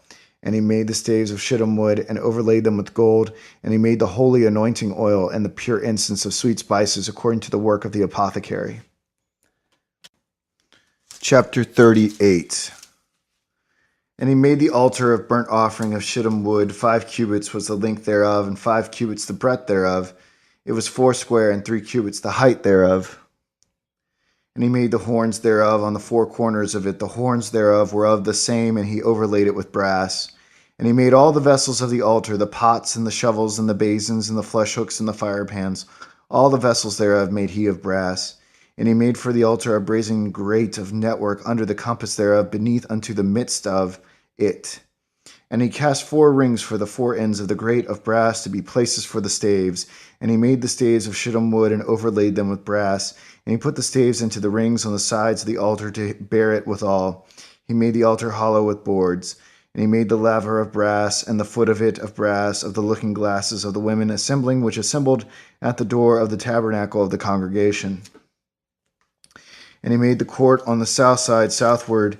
The hangings of the court were of fine twined linen, 100 cubits. Their pillars were 20, and their brazen sockets 20. The hooks of the pillars and their fillets were of silver. And for the north side, the hangings were 100 cubits. Their pillars were 20, and their sockets of brass 20. The hooks of the pillars and their fillets of silver. And for the west side were hangings of 50 cubits. Their pillars 10, and their sockets 10. The hooks of the pillars and their fillets of silver. And for the east side, eastward 50 cubits. The hangings of the one side of the gate were 15 cubits, their pillars 3, and their sockets 3. And for the other side of the court gate, on this hand and that hand, were hangings of 15 cubits, their pillars 3, and their sockets 3. All the hangings of the court round about were of fine twined linen, and the sockets for the pillars were of brass, the hooks of the pillars and the fillets of silver, and the overlaying of their chapiters of silver, and all their pillars of the court were filleted with silver. And the hanging for the gate of the court was needlework of blue and purple and scarlet and fine twined linen, and 20 cubits was the length, and the height of the breadth was 5 cubits answerable to the hangings of the court. And their pillars were 4, and their sockets of brass 4, their hooks of silver, and the overlaying of their chapiters and their fillets of silver, and all the pins of the tabernacle and of the court round about were of brass. This is the sum of the tabernacle, even of the tabernacle of testimony, as it was counted according to the commandment of Moses for the service of the Levites, by the hand of Ithamar son to Aaron the priest, and Bezaleel the son of Uri the son of Hur of the tribe of Judah made all that the Lord commanded Moses. And with him was Aholiab son of Ahisamach of the tribe of Dan, an engraver and a cunning workman, and an embroiderer in blue and in purple and in scarlet and fine linen. And the gold, all the gold that was occupied for the work, and all the work of the holy place, even the gold of the offering, was 29 talents, and 730 shekels, after the shekel of the sanctuary. And the silver of them, that were numbered of the congregation was 100 talents, and 1,715 shekels, after the shekel of the sanctuary. A bekah for every man, that is, half a shekel after the shekel of the sanctuary, for every one that went to the numbered, from 20 years old and upward, for 600,000 and 3,550 men. And of the 100 talents of silver were cast the sockets of the sanctuary, and the sockets of the veil, and 100 sockets of the 100 talents, a talent for a socket. And of the 1,770 and 5 shekels he made hooks for the pillars, and overlaid their chapiters, and filleted them. And the brass of the offering was 70 talents, and 2,400 shekels. And therewith he made the sockets to the door of the tabernacle of the congregation, and the brazen altar, and the brazen gate for it, and all the vessels of the altar. And the sockets of the court round about, and the sockets of the court gate, and all the pins of the tabernacle, and all the pins of the court round about. Chapter 39. And of the blue and purple and scarlet they made cloths of service to do service in the holy place, and made the holy garments for Aaron, as the Lord commanded Moses. And he made the ephod of gold, blue, and purple, and scarlet, and fine twined linen. And they did beat the gold into thin plates, and cut it into wires, to work it in the blue, and in the purple, and in the scarlet, and in the fine linen with cunning work. They made shoulder pieces for it, to couple it together. By the 2 edges was it coupled together. And the curious girdle of this ephod that was upon it was of the same, according to the work thereof, of gold, blue, and purple, and scarlet, and fine twined linen, as the Lord commanded Moses. And they wrought onyx stones enclosed in ouches of gold, graven as signets are graven, with the names of the children of Israel. And he put them on the shoulders of the ephod, that they should be stones for a memorial to the children of Israel, as the Lord commanded Moses. And he made the breastplate of cunning work, like the work of the ephod, of gold, blue, and purple, and scarlet, and fine twined linen. It was 4 They made the breastplate double, a span was the length thereof, and a span the breadth thereof, being doubled. And they set in it 4 rows of stones. The first row was a sardius, a topaz, and a carbuncle. This was the first row. And the second row, an emerald, a sapphire, and a diamond. And the third row, a ligure, and an agate, and an amethyst.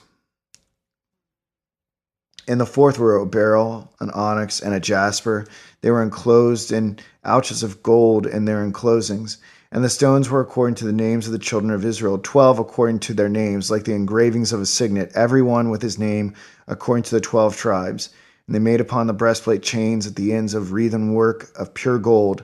And they made 2 ouches of gold and 2 gold rings, and put the 2 rings in the 2 ends of the breastplate. And they put the 2 wreathen chains of gold and the 2 rings on the ends of the breastplate. And the 2 ends of the 2 wreathen chains they fastened in the 2 ouches and put them on the shoulder pieces of the ephod before it. And they made 2 rings of gold and put them on the 2 ends of the breastplate upon the border of it, which was on the side of the ephod inward. And they made 2 other golden rings and put them on the 2 sides of the ephod underneath toward the forepart of it, over against the other coupling thereof, above the curious girdle of the ephod. And they did bind the breastplate by his rings unto the rings of the ephod with a lace of blue, that it might be above the curious girdle of the ephod, and that the breastplate might not be loosed from the ephod, as the Lord commanded Moses. And he made the robe of the ephod of woven work, olive blue, and there was an hole in the midst of the robe as the hole of an habergeon, with a band round about the hole, that it should not rend. And they made upon the hems of the robe pomegranates of blue and purple and scarlet and twined linen.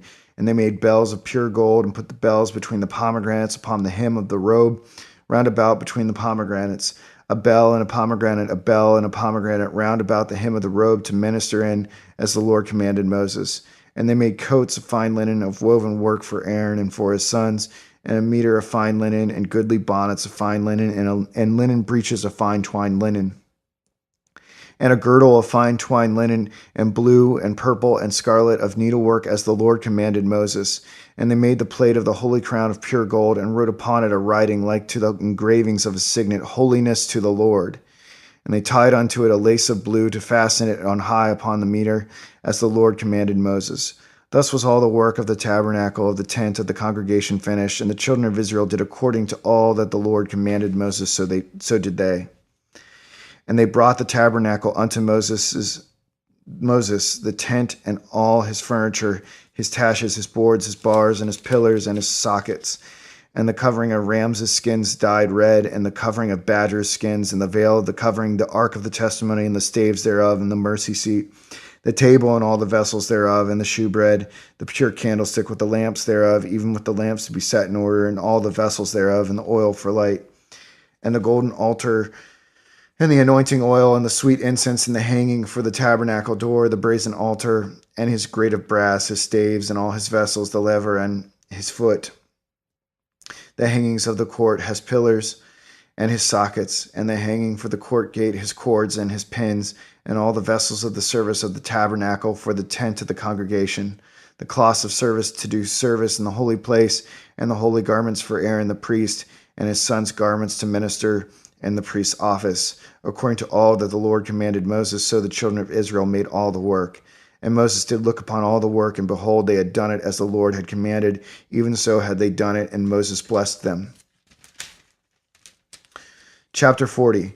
And the Lord spake unto Moses, saying, On the first day of the first month shalt thou set up the tabernacle of the tent of the congregation, and thou shalt put therein the ark of the testimony, and cover the ark with the veil. And thou shalt bring in the table, and set in order the things that are to be set in order upon it. And thou shalt bring in the candlestick, and light the lamps thereof. And thou shalt set the altar of gold for the incense before the ark of the testimony, and put the hanging of the door to the tabernacle. And thou shalt set the altar of the burnt offering before the door of the tabernacle of the tent of the congregation. And thou shalt set the laver between the tent of the congregation and the altar, and shalt put water therein.